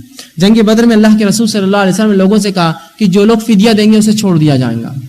جو لوگ فدیہ نہ دے پائے, کیا کیا گیا ان کے ساتھ؟ ان سے کہا گیا مدینے کے 10-10 بچوں کو پڑھنا لکھنا سکھاؤ تو تمہیں چھوڑ دیا جائے گا. اب میرا سوال یہ, وہ کافروں نے مدینے کے بچوں کو کیا سکھایا ہوگا؟ علم حدیث, علم قرآن, کیا سکھایا ہوگا؟ ظاہر سی بات ہے ان کافروں نے علم ہندسا, میتھمیٹکس سکھایا ہوگا, اسی طرح لکھنا سکھایا ہوگا, خیرت پڑھنا سکھایا ہوگا, یہ تو سب سکھایا, دنیاوی علم جس کو ہم کہہ کر چھوڑتے ہیں. تو نبی اکرم صلی اللہ علیہ وسلم نے ایک ایک آدمی کو رہائی پہ طے کیا کہ مدینے کے 10-10 بچوں کو پڑھنا لکھنا سکھائیں گا. تو گویا شریعت دنیاوی علم کا بھی لیے ابھارتی ہے, پڑھنا لکھنا سکھانے کا حکم دیتی ہے, بلکہ نبی اکرم صلی اللہ علیہ وسلم کافروں کو رہائی کے لیے شرط رکھی 10-10 مسلمان بچوں کو پڑھنا لکھنا سکھاؤ, اپنی رہائی کراؤ. انہوں نے سکھایا, ان کو رہا کر دیا گیا, جس علم کو ہم نے دنیاوی کہہ کر چھوڑ دیا. بہرحال اسی طرح نافع علم بڑی فائدہ مند چیز ہے, یاد رکھیے. علم کا فائدہ یہ ہوتا ہے کہ مرنے کے بعد بھی انسان کو اس کا ثواب ملتا ہے. نبی اکرم صلی اللہ علیہ وسلم کا ایک شخص آیا, صحیح مسلم کی روایت ہے, کہا کہ جب انسان مر جاتا ہے تو کیا اس کو ملتا ہے؟ تو کہا جب انسان مر جاتا ہے سوائے 3 چیزوں کے اسے کچھ نہیں ملتا، پورے اکاؤنٹ کلوز ہو جاتے ہیں۔ پہلا فرمایا صدقۃ جاریہ، صدقہ جاریہ، ایسا کوئی کام کر کے جائے جس سے انسانیت کو نفع ہو۔ دوسرا فرمایا علم ینفع، ایسا علم چھوڑ کر جائے جس سے انسانیت کو فائدہ ہو، ہے نا۔ تو پتہ چلا اگر ایک انسان علم چھوڑ کر جاتا ہے تو دنیا میں چھوڑے گا علم سے اگر انسانیت فائدہ اٹھاتی ہے تو اس علم کا فائدہ اس مرنے والے کو ملتا ہے۔ سبحان اللہ، کتنی بڑی چیز ہے۔ اور علم میں کوئی فرق نہیں ہے، آپ قرآن سکھائیے، احادیث سکھائیے، علم ہندسہ سکھائیے، میتھمیٹکس سکھائیے، جغرافیہ سکھائیے، آپ اردو سکھائیے، انگلش سکھائیے، ہندی سکھائیے، مراٹھی سکھائیے، کچھ بھی علم اگر فائدے مند ہے، سڑکیں بنانے کا علم، برج بنانے کا علم، تعمیرات کا علم، اچھے مکانات کا علم، سستی چیزیں بنانے کا علم، انسانوں کی سہولت کا علم، کچھ بھی چھوڑ کر جائیے، جب تک انسانیت فائدہ اٹھائیں گی تب تک اس بنانے والے کو اجر و ثواب ملے گا۔ کیا زبردست چیز ہے، یہ تو ایصال ہے، ایصال ثواب ہے، اچھا علم، اور اس کو چھوڑ کر جائے۔ یہ نہیں کہا جو صرف دینی علم چھوڑ کے جائے، علم ینفع، کوئی بھی علم جس سے انسانیت کو نفع ہو، کوئی بھی علم جس سے انسانیت فائدہ اٹھائے، تو یہ ایصال ثواب بھی ہے، نافع علم۔ اسی طرح صحیح مسلم کی روایت ہے، آپ صلی اللہ علیہ وسلم فرماتے ہیں، ابو ہریرہ رضی اللہ عنہ اس حدیث کے راوی آپ نے فرمایا، جو علم کی تلاش میں نکلتا ہے اللہ رب العزت اس کے لیے جنت کا راستہ آسان کر دیتا ہے۔ جو علم کی تلاش میں نکلتا ہے اللہ جنت کا راستہ آسان کر دیتا ہے۔ یہاں دونوں علم مراد ہے، دینی علم کے لیے بھی نکلتا ہے، دنیاوی علم کے لیے بھی نکلتا ہے، دونوں کے لیے نکلتا ہے، اللہ اس کے لیے جنت کا راستہ آسان کر دیتا ہے، اندازہ لگائیے۔ اسی طرح علم حاصل کرنے کی فضیلت جامع ترمذی کی روایت ہے، آپ صلی اللہ علیہ وسلم فرماتے ہیں، ابو امامہ رضی اللہ عنہ اس حدیث کے راوی وہ کہتے ہیں، عالم کی فضیلت ایسے ہی ہے جیسے میری فضیلت۔ رسول اللہ نے ایک بار صحابہ کے مجمع میں کہا، عالم علم والے کی فضیلت ویسے ہی ہے جیسے میری فضیلت تم میں سے ادنا پر ہے۔ سبحان اللہ، اندازہ لگائیے، عالم کی فضیلت ایسی ہے لوگوں میں جیسے میری فضیلت، رسول اللہ اپنے آپ کو کہ میری فضیلت تم میں سے ادنا پر ہے، ایسی فضیلت عالم کو حاصل ہے دوسرے لوگوں پر۔ علم والے کو تعریف کی جا رہی ہے، اس کی بڑھاوا دیا جا رہا ہے، نہ صرف فضیلت ہے۔ آئیے سنیے علم والے کا فائدہ کیا ہوتا ہے۔ فرمایا جیسی میری فضیلت تم میں سے ادنا پر ہے، پھر فرمایا اللہ تعالیٰ، اس کے فرشتے، زمین کی تمام مخلوقات، حتیٰ کہ بلوں میں رہنے والی چوٹیاں، آسمان میں اڑنے والے پرندے اور سمندر کی مچھلیاں بھی دعائے خیر کرتے ہیں اس شخص کے لیے جو لوگوں کو علم نافع یا علم سکھاتا ہے، علم بانٹتا ہے۔ اللہ، اس کے فرشتے، تمام مخلوق، حتیٰ کہ بلوں میں رہنے والی چوٹیاں، سمندر میں رہنے والی مچھلیاں اس شخص کے لیے دعائیں خیر کرتے ہیں جو لوگوں کو بھلائی کی طرف بلاتا ہے، بھلائی کا علم دیتا ہے۔ جب علم بانٹنے کی فضیلت ہے تو ظاہر سی بات ہے علم تب بانٹا جائے گا جب ہوگا۔ اگر میں کہوں کہ کوئی شخص کسی کو خیرات دیتا ہے تو مال کماتا ہے تو خیرات دیتا ہے، علم بانٹنے والے کی اگر یہ فضیلت ہے تو حاصل کرا تبھی تو بانٹیں گا، تبھی تو اس فضیل کا مستحق ہوں گا۔ اللہ دعا دیں گا اس کو، اس پہ رحمتیں برسائیں گا، فرشتے اس کے لیے مغفرت کی دعا کریں گے، چرین پرین چوٹیاں مچھلیاں ہر مخلوق اس کے لیے دعا کریں گی جو لوگوں کو علم سکھاتا ہے۔ اندازہ لگائی کتنی بڑی فضیلت ہے۔ علم حاصل کرنے کے بڑے فائدے ہیں نا، دنیا میں کوئی دھوکہ دے سکتا ہے علم والے کو؟ نہیں دے سکتا ہے نا، ورنہ جس کو علم نہیں کتنے لوگ دھوکہ دیتے ہیں کہ بھائی دیکھیے آپ کے گلے اتنا تک ہوتا ہے، بیچارے اللہ رحم کرے لوگوں پر علم نہیں ہوتا، کوئی کہتا ہے بھائی آپ کے ہاتھ میں کنگن اتار کے سونے کا بھی ڈبل کر دیتا ہوں اس کو، اچھا ڈبل ہوتا ہے لے لیجیے، وہاں سے لیتا ہے 2 کنگن دے دیتا ہے، بعد میں پتا چلا وہ جو پیتل کے تھے۔ اتنی بےخوفی بھی ہوتی ہے لوگوں میں، ہے نہیں ہے؟ ایسی ملتی ہے نا مثال، ہزاروں ہزار مثالیں ملتی ہیں۔ تو علم انسان کو دنیا کی گمراہیوں سے بچاتا ہے، علم انسان کو دینی گمراہیوں سے بچاتا ہے، علم انسان کو برزخ میں بچائے گا، علم انسان کو آخرت میں نفع پہنچائے گا۔ علم بڑی عظیم چیز ہے یاد رکھیں، اور آج کے دور میں تو میں کہوں گا نالج از پاور، علم طاقت ہے، ٹھیک۔ اسی طرح آئیے علم کی فضیلت، متفق علیہ روایت صحیح بخاری صحیح مسلم کی حدیث ہے، عبداللہ ابن مسعود رضی اللہ عنہ فرماتے ہیں نبی اکرم صلی اللہ علیہ وسلم نے فرمایا 2 لوگوں کے علاوہ کسی اور کے جیسے ہونے کی آرزو مت کیا کرو۔ 2 لوگوں کے علاوہ کسی اور کے جیسے بولتے ہیں لوگ کاش میں ایسا ہوتا، 2 لوگوں کے علاوہ کسی اور کے جیسی ہونے کی آرزو نہ کیا کرو۔ پوچھا کہ اللہ کے رسول کون؟ تو پہلا فرمایا وہ شخص جس کو اللہ نے مال دیا ہو اور وہ اللہ کی راہ میں خوب خرچ کرتا ہو، تو ہم کہہ سکتے کاش کہ میرے پاس بھی ہوتا، میں بھی خرچ کرتا۔ تو ایسا آپ کہہ سکتے ہیں، رشک کر سکتے ہیں، سوچ سکتے ہیں، ایسا گمان کر سکتے ہیں، آرزو کر سکتے ہیں۔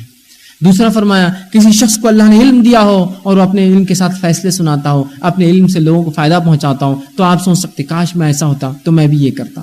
تو 2 لوگوں کے علاوہ کسی اور کے جیسے ہونے کا رشک کیا مت کیا کرو۔ صرف کون ہے؟ ایک جس کو مال دیا اللہ کے راہ میں خرچ کرتا ہے، دوسرا جس کو علم دیا اور لوگوں میں فیصلے کرتا ہے، اس کے مطابق لوگوں میں بانٹتا ہے۔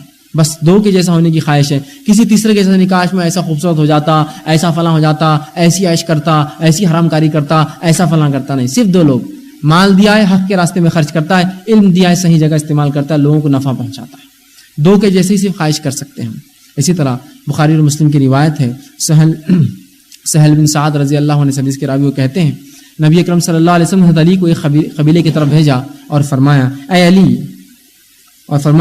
علی اللہ کی قسم اگر تیرے ذریعے ایک انسان بھی جو اس قوم سے ہدایت لا لے تو یہ تیرے لیے سرخ اونٹوں سے بہتر ہوگا.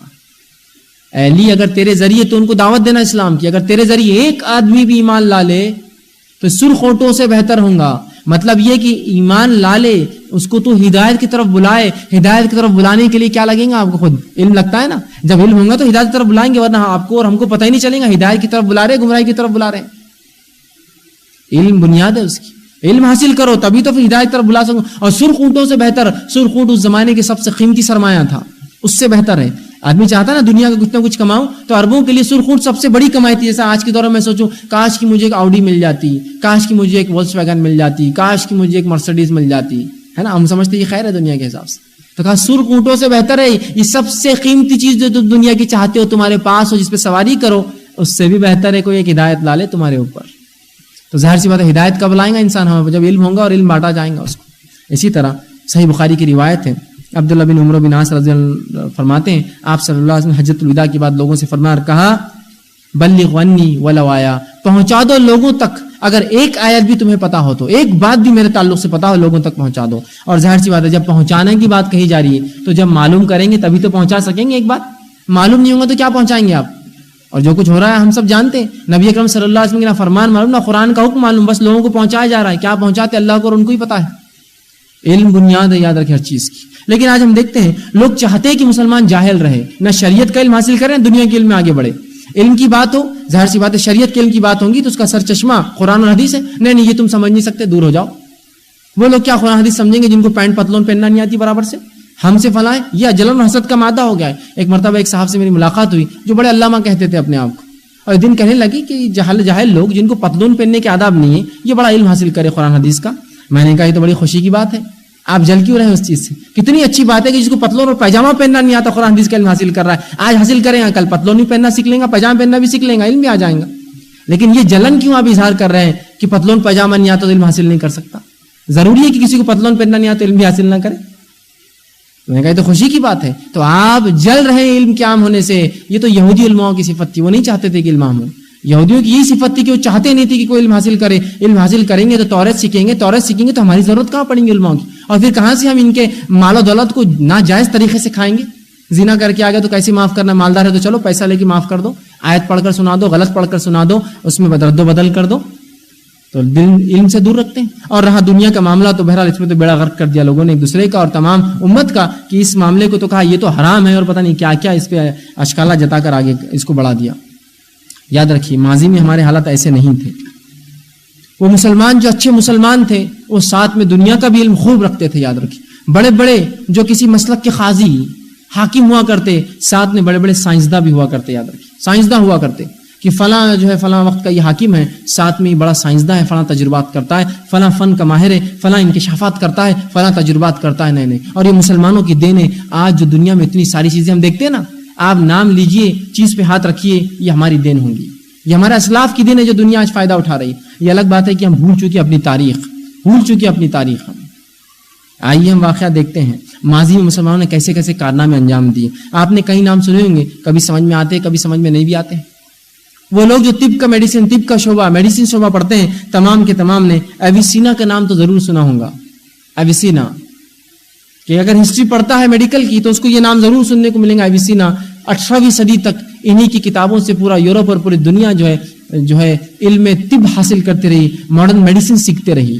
ایویسینا یہ ایک مسلمان سائنسداں تھے, ان کا نام ابن سینا تھا.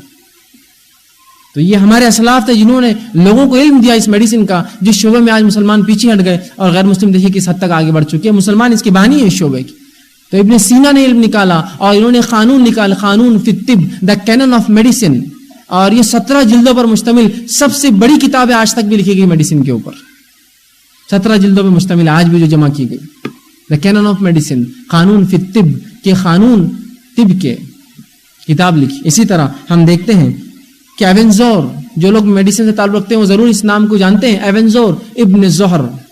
یہ وہ تھے جنہوں نے بہت سارے ایسے آلات ایجاد کیے جس کے ذریعے سرجری کی جاتی ہے، ماڈرن سرجری، بہت سارے آلات، چاہے بلیڈز کی شکلیں ہوں، مختلف قسم کے اوزار ہو یا مختلف قسم کی چیزیں، یہ انہی کی دینے یاد رکھیں۔ وہ اوزار جو انہوں نے استعمال کیے، جو ایجاد کی، آج بھی موجود ہے جو ہے ایسے گھروں کے اندر جہاں لوگ جمع کرتے ہیں مختلف پرانی چیزیں، ایسے میوزیمز میں آج بھی جمع ہے، جو جس طور سے آج استعمال ہو رہے ہو بہو ویسی تھے وہ جیسے انہوں نے بنائے آج تک استعمال ہو رہے، چاہے پھر وہ دانتوں کے علاج کے لیے ہو اوزار، چاہے پھر وہ پیٹ چیرنے کا معاملہ اور آپریشن کرنے کا معاملہ ہو، چاہے پھر جو ہے کیٹریکٹ آنکھوں کے اندر سے موتیا بین نکالنے کا معاملہ ہو، مسلمان اس فن میں ماہر تھے۔ حتیٰ کہ مسلمان 700 سال جو ہے یورپ کے پہلے سے جو ہے آئی کیٹریکٹ آسانی سے نکالتے تھے، 700 سال سے۔ یورپ نے یہ پریکٹس سن 1400 کے بعد شروع کی، ڈرتے ڈرتے وہ بھی کہ کہاں کیا ہوتا ہے۔ مسلمان 7ویں 8ویں صدی سے جو آئی کیٹریکٹ موتیا بین نکالتے تھے آسانی سے، اتنی مہارت رکھتے تھے اس فیلڈ اور اس فن کے اندر کہ 700 سال تک یورپ ڈرتا رہا کہ کیا کرنا اس معاملے میں، اس لیے کہ اندھا نہ ہو جائے۔ ہالو نیڈل ایک سوئی کے ذریعے وہ کیا جاتا ہے، آج یہ آپریشن کا وہی طریقہ ہے۔ یہ مسلمانوں کی دین نہیں یاد رکھی، اس لیے کہ ان کے رب نے حکم دیا اقرا بسم ربک الذی خلق، بس پڑھ لیا، رب کا نام لیا اور ہر علم کے اندر، ہر علم میں گھس گئے، جو نافع اور حلال علم تھے سب حاصل کر دیے۔ تو تمام سرجری کے تقریباً اکوپمنٹ جو انہوں نے بنائے آج بھی استعمال ہوتے ہیں۔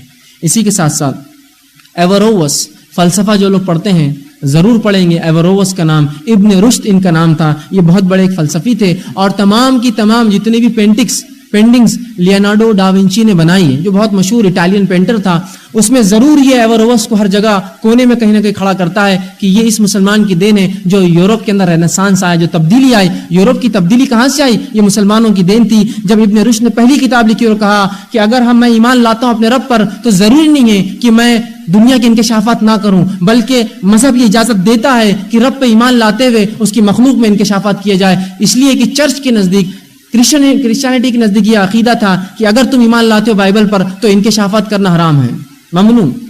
انہوں نے کہا نہیں، اور ان کی کتاب پڑھ کر یورپ نے سب سے پہلے یہ ترقی کی کہ کہا مذہب کو الگ کر دو، اس لیے کہ مذہب اجازت اگر نہیں دیتا دین میں تو ہم دنیا کی علم کی، تو انہوں نے اپنے مذہب کو چھوڑ دیا، اور انہوں نے کہا کہ نہیں، آپ دین پر بھی چل سکتے ہیں، عقیدہ توحید بھی قائم رکھ سکتے اور ساتھ میں انکشافات، یہ اس کی نفی نہیں کرتے، اس لیے کہ چرچ یہ سمجھتا تھا اگر کوئی انکشافات کرے گا تو بائبل کی نفی ہو جائیں گی، اس کا اپوزٹ چلے جائیں گا۔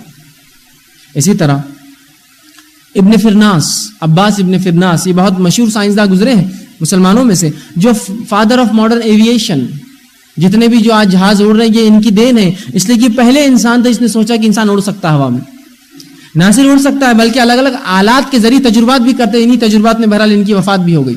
تجربات کرتے تھے کہ کیسے انسان اڑ سکتا ہے، گلائڈرز انہوں نے بنائے اور مختلف چیزیں، جس کو لیونارڈو ڈا ونچی نے اپنی پینٹنگز کے اندر وہ کیا۔ لوگ کہہ رہے دیکھو لیونارڈو کتنا بھاری ہو گیا تھا، کیسی کیسی پینٹنگز بنا رہا ہے، جو چیز آج ایجاد ہوئی، ہیلی کاپٹر جب بنا رہا ہے، یہ اس نے ایجاد نہیں کی تھی میرے بھائی، اس نے مسلمانوں کو دیکھا تھا، ان کے انکشافات دیکھ کر اس نے یہ چیزیں یورپ میں دی۔ دیکھو مسلمان کیا تجربات کر رہے، اور تم کہاں اپنے اندروں میں پڑے ہو، اپنے ڈارک ایجز سے، اس اندھیرے دنیا سے نکلو، اور دیکھو مسلمانوں کو اسپین میں کیسے کیسے تجربات کر رہے ہیں، وہ دیکھو ان کو جو شام میں کیسے تجربات کر رہے ہیں، وہ دیکھو بغداد میں کیا کیا نئے انکشافات کر رہے ہیں، وہ جاؤ سیکھو ان سے۔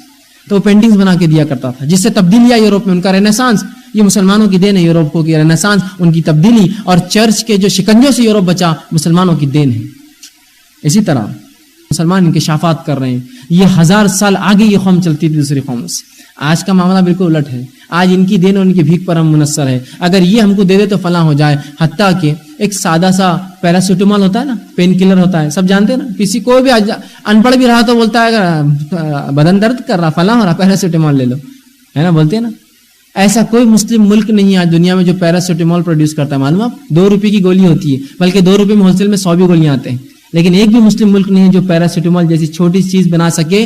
جب امریکہ نے عراق پر صدام کی پہلی جنگ کے بعد جو ہے ایمبارگو لایا، کہا کہ ان کو جو ہے بند کر دو، اس نے ان کو دوائیں دینا بند کر دی، جس سے ہزاروں ہزار مسلمان مرتے رہے سالوں سال تک، معلوم آپ، جو اس نے ایمبارگوز لاگو کیے تھے۔ صرف پیراسیٹامول جیسی دوا نہیں بنا سکتے ہم، جو اتنا عام پین کلر ہے کہ آپ کو اس کا جو ہے دوا 2 روپے میں گولی، 2 روپے میں پتا ملتا ہے آپ کو اس کا پیراسیٹامول کا۔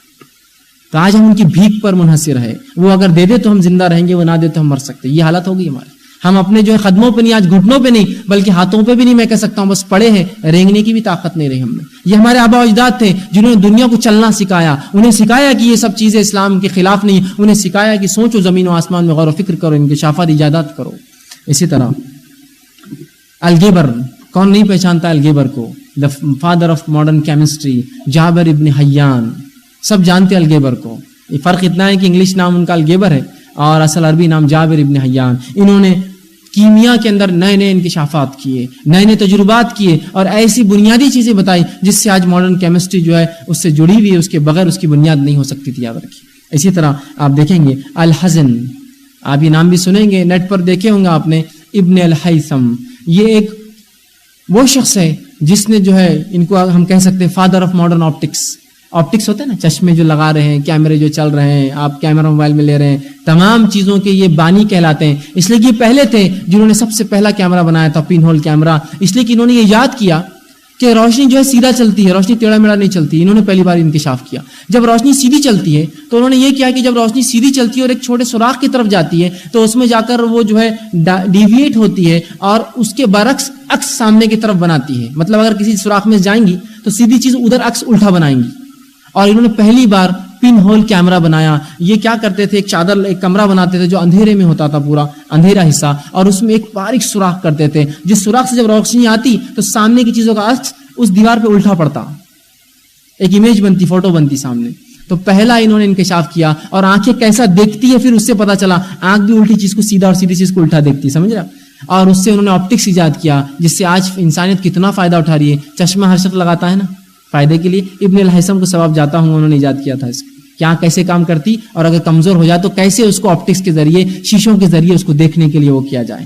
اسی طرح کیمرے کی ایجاد انہوں نے کی. اور کیمرہ لفظ خود عربی سے آتا ہے القمرہ، جس کا معنی ہوتا ہے اندھیرے میں ایک چھوٹا سا کمرہ جو ہوتا ہے، اس قمر کہتے ہیں، قمرہ. اسی سے کیمرہ لفظ، اسی لفظ کے ساتھ وہ جو عربی سے ہی نکل کر انگلش زبان میں آ گیا کیمرہ. تو یہ مسلمانوں کی ایجادات ہیں. ان چیزوں کو دیکھ کر جن کو آج صرف آہیں بھر سکتے ہیں، دیکھ سکتے ہیں، یہ ہماری باپ دادا کی وراثت ہے جو انسانوں نے لے کر اس سے فائدہ اٹھایا، انکشافات کیے، اس پہ تجربات کیے اور اتنے آگے بڑھے. یہ پہلے شخص تھے ابن الہیثم جس نے یہ کہا کہ ہر بار کوئی بات کہہ دے سننا ضروری تھوڑی، ہم خود تجربات کریں گے. اور تجربات اور کرتے رہے اور چیلنج کیا پوری گریک سائنس کو جو تجربات نہیں کرتی تھی. گریک سائنس یہ کہتی تھی کہ آنکھوں میں سے ایک روشنی نکلتی ہے جو چیزوں پہ جا کے لگتی جس سے ہم دیکھ سکتے ہیں. انہوں نے کہا فالتو بات ہے یہ. اگر آنکھوں سے کوئی روشنی نکلتی ہے اور اس کی وجہ سے ہم چیزیں دیکھ پاتے تو رات میں کیوں نہیں دیکھ سکتے ہم؟ انہوں نے کہا نہیں، روشنی ہوتی ہے جو چیزوں سے ٹکرا کر ہماری آنکھوں میں جاتی ہے، نہ کہ ہماری آنکھوں سے روشنی نکلتی ہے. پہلی بار انہوں نے گریک سائنس کو چیلنج کیا، کہا یہ ہوتا ہی نہیں ہے. اور نئے نئے فلسفات دیے، نئی نئی سوچ دی، نئے نئے ایجادات کی، ایسی ایجادات جس سے انسانیت کے کئی فائدے ہوئے. ایک میں خالی رکھنا optics, father of modern optics. اسی طرح الخوارزم، کون نہیں پہچانتا الخوارزم کو، جن کے نام سے الگوریتھم، جو بھی سائنس پڑھا ہو اور بالخصوص سائنس جو ٹیکنالوجی کا ہو، الگوریتھمس ہوتے ہیں نا. ال تو آ گیا تو سمجھ جائیے ہمارے باپ دادا کچھ نہ کچھ ہے. ال آ گیا، لفظ لگا ہوا کہ ہماری دین نہیں ہے. ال لگا ہوا ہوتا ہے نا، الگوریتھمس الخوارزم کی دین ہے کہ انہوں نے کہا کسی بھی پیچیدہ مسئلے کو حل کرنے کے لیے اسٹیپس باندھنا چاہیے. اس کی ترکیب حل یہ ہونا چاہیے، step 1، step 2، step 3، step 4. Algorithms کی شکل دی، انہی کے نام سے منسوب ہے الگوریتھم الخوارزم. اور یہ انہوں نے الجبرا کی بنیاد ڈالی. میں نے کہا نا ال آ گیا تو ہماری دین ہے، سمجھ جانا. الجبرا سبجیکٹ ہوتا ہے نا میتھمیٹکس کا، ایک 4th اسٹینڈرڈ سے شروع ہوتا ہے الجبرا، جیومیٹری، ٹریگنومیٹری، پھر مختلف بہرحال آگے بڑھتے ہیں شعبے. الجبرا ان کی کتاب تھی. جب ایسے مشکلات آنے لگی کسی چیز کے حل کرنے میں تو انہوں نے کہا کہ ایک کتاب لکھی کہ جو مشکل چیزیں ہوتی ہیں سمجھنے کے لیے، مثال کے طور پر 3x + 3y = 6، اب یہ کیسا حل کیا جائے، اس لیے کہ نیچے والا ایکویشن ویسا نہیں ہوتا. تو انہوں نے کہا الجبر والمقابلہ، ایک کتاب لکھی، زبردستی لا کر اس کے مقابلے کو کھڑے کر دو، الجبر والمقابلہ. پھر وہ دونوں کو، اوپر والے اور نیچے والے کو، تینوں کو 3 سے ضرب دے. انہوں نے کہا تو اوپر کا 3 سے ضرب، نیچے بھی 3 سے ضرب، دونوں ہو کے ایک کٹ ہو جاتا ہے سم. پھر تو کہا الجبر والمقابلہ، زبردستی لاؤ، ہے نہیں وہاں، اور اس کو کھڑا کر دو اس کے مقابلے میں. ایک کتاب لکھی اور پورا اس کا حل دیا، جس سے وہ پورا فن الجبرا کہلایا. اس کا مطلب زبردستی، بالجبر بولتے ہیں نا، یا بالجبر جو عربی میں ہوتا ہے، یا بلجبری جس کو عام زبان میں بولتے ہیں، یہ الجبرا کہ زبردستی لا کے کھڑے کر دو چیزوں کو، ہندسوں کو دوسروں کے سامنے. تو دیکھیے مسلمانوں کی دین ہے. اور پتہ نہیں ایسی اتنی چیزیں کہ مجھے بتانا ممکن نہیں ہے. کچھ آج کی جو انگلش ہے اس کی گواہی دیتی ہے، جو مسلمانوں کی ایجادات ہے ان کے الفاظ بتاتے ہیں کہ یہ سب ہے. زینت ہم سب سنتے ہیں، زینت ستارے کو کہتے ہیں، جو عربی لفظ ہے. شوگر ہے، سکر ہے، کاٹن ہے، یہ سب عربی الفاظ ہے. لیمون ہے، لیمبو، لیمن جس کو کہتے ہیں. اور انگنت آپ کو چیزیں ملیں گی جو مسلمانوں کی دین ہے انسانیت کے لیے، یاد رکھیے. لیکن آج ہم تمام نے اس چیز کو یہ کہہ کے چھوڑیے تو عصری علوم ہے. یہ بڑے بڑے امام بھی تھے اپنے مسلک کے، اور دین کے سمجھ بھی رکھتے تھے اور ساتھ میں بڑے بڑے سائنسداں بھی ہیں, کوئی اس میں فرق نہیں تھا. ایک مسجد جب ہوتی اس زمانے میں تو مسجد ہوتی تو ایک انسان راحت پاتا, مسجد میں اس کو معلوم ایک لائبریری ہوں گی, ایک مسافر خانہ ہوگا, ایک اسپتال ہوگا, اور ہمارے سیکھنے کے لیے علم کا ایک ذریعہ ہوگا. غیر مسلم بھی آ کر مسجد میں علم سیکھتے, اس لیے کہ مسجد ہی ایک جگہ تھی جہاں علم بانٹا جاتا. یورپ جہاں اندھیرے میں رہتا تھا وہاں مسلمانوں کے شہروں کے اندر اسٹریٹ لائٹس جلتی تھی. یہ ان کی ایجادات تھی, یہ ان کے انکشافات تھے. پھر آج ہم اتنے پیچھے کیوں ہو گئے؟ یہ سوال ذہن میں آتا ہے نا, آج کیوں پیچھے ہو گئے؟ میں اس کی وجہ رکھ دیتا ہوں آپ کے سامنے. عیسائیت نے, کرسچینٹی نے, یورپ نے جب دیکھا کہ پیپسی جو پوپ ہے ان کا بڑا جو رہنما ہے کیتھولک چرچ کا, اگر اس کی بات مانے تو ہم انکشافات نہیں کر سکتے, اور بائبل پر جب تک چلے تو بائبل حکم نہیں دیتی انکشافات کا, اس لیے کہ بائبل میں بہت سی سائنٹیفک غلطیاں ہیں. تو انہوں نے یہ سوچا بائبل کو جب تک نہ چھوڑے ہم دنیا میں آگے نہیں بڑھ سکتے. ہم مسلمانوں کو بھی لگا ہاں جب تک ہم بھی قرآن حدیث کو نہیں چھوڑتے ہم بھی اجازت نہیں کر پائیں گے, اور ہم نے بھی قرآن حدیث کو چھوڑ دیا. یاد رکھیے ان کا اور ہمارا اصول الٹ ہے. جب تک وہ اپنی کتاب کو تھام کر رکھیں گے وہ دنیا میں آگے نہیں بڑھ سکتے, اور جب ہم اپنی کتاب کو چھوڑیں گے ہم دنیا میں آگے نہیں بڑھ سکتے. اصول ان کے اور ہمارے لیے الٹا ہے. جب تک انہوں نے اپنی کتاب کو تھاما وہ دنیا میں آگے نہیں بڑھ سکے, جب چھوڑا تو آگے بڑھے. جب تک ہم نے اپنی کتاب کو تھاما ہم دنیا میں آگے رہے, جس دن چھوڑا اس دن سے ذلیل اور خوار ہوئے. یہ معاملہ الٹا یاد رکھیں. تو ہم کو بھی لگا اگر ماڈرن بننا ہے, ٹیکنالوجی میں آگے جانا ہے تو قرآن حدیث کو چھوڑو تو ہوگا, دین کو چھوڑو تو ہوگا. نہیں, یاد رکھیے ہمیں اس کو پکڑنا ہے تبھی آگے بڑھیں گے. اور جو لوگ دین جانتے ہیں وہی تو صحیح انکشافات و ایجادات کریں گے. جو اپنے رب کی معرفت رکھتے ہیں اللہ انہی سے تو پھر کام بھی لیتا ہے. تو آج ہم اس علم میں پیچھے اس لیے کہ ہماری جہالت ہے. میں آخری میں اپنی بات ختم کروں گا ایک چھوٹا سا اسپیچ کا, ایک تقریر کا حصہ رکھتے ہوئے, جو ایک مشہور معروف شخصیت مسز کارلٹن فیورینا, جو کہ ہیولٹ پیکارڈ ایچ پی بہت مشہور معروف کمپنی, سب جانتے ہیں, کمپیوٹرز, پرنٹرز اور پتہ نہیں کیا کیا اس کا ہوتا ہے, ٹھیک. ہیولٹ پیکارڈ کی یہ مینیجنگ ڈائریکٹر تھی, اور اس خاتون نے ایک اسپیچ دی تھی جو آل کمپنی مینیجرز کی ایک جو ہے میٹنگ تھی کہ پورے کمپنی کے مینیجرز کو جمع کیا گیا تھا, پورے دنیا سے ورلڈ وائڈ مینیجرز میٹ تھی. اس کے اندر یہ سی ای او تھی اس زمانے میں, چیف ایگزیکٹو آفیسر تھی, اس کو اسپیچ کا موقع ملا. اسپیچ اس نے دی 26 ستمبر 2001 کو, اور 11 ستمبر 2001 کو واقعہ ہوا تھا. 26 ستمبر 2 ہفتے بعد سمجھ لیجئے وہ جو ٹوین ٹاور کا واقعہ ہوا تھا وہ 11 ستمبر کا تھا. اس نے 26 ستمبر کو امریکہ میں ایک اسپیچ دی ایچ پی کے پورے آل مینیجرز میٹ کے اندر, اور یہ کہتی ہے, دیکھیے اس کی اسپیچ انگلش میں, میں انگلش میں رکھتے ہوئے اس کا ترجمہ آپ کے سامنے پیش کرتا ہوں. کیا کہتی ہے دیکھیے مسز کارلٹن فیورینا. وہ کہتی ہے, There was once a civilization that was the greatest in the world. It was able to create a continental superstate that stretched from ocean to ocean, from northern climes to tropics and deserts. Within its domain lived hundreds and millions of people of different creed and ethnic origins. آگے وہ کہتی ہے, one of its language became the universal language of much of the world, the bridge between the people of 100 lands. Its armies were made up of people of many nationalities, and its military protection allowed a degree of peace and prosperity that had never been known. The reach of this civilization's commerce extended from Latin America to China and everywhere in between. And this civilization was driven more than anything but by inventions. Its architects designed buildings that defied gravity. Its mathematicians created the algebra and algorithm that would enable the building of computers and the creation of encryption. Its doctor examined the human body and found new cures for disease. Its astronomer looked into the heaven, named the stars, and paved the way for space travel and exploration. Its writer created hundreds and thousands of stories of courage, romance, and magic. Its poet wrote of love when others before them were too steeped in fear to think of such things. When other nations were afraid of ideas, this civilization thrived on them and kept them alive. When censors threatened to wipe out knowledge from the past civilizations, this civilization kept the knowledge alive and passed it to others. آگے وہ کہتی ہے, while modern Western civilization share many of these traits, this civilization I am talking about was the Islamic world from the year 800 to 1600 Christian era, which included the Ottoman Empire and the courts of Baghdad, Damascus and Cairo, and enlightened rulers like Solomon the Magnificent.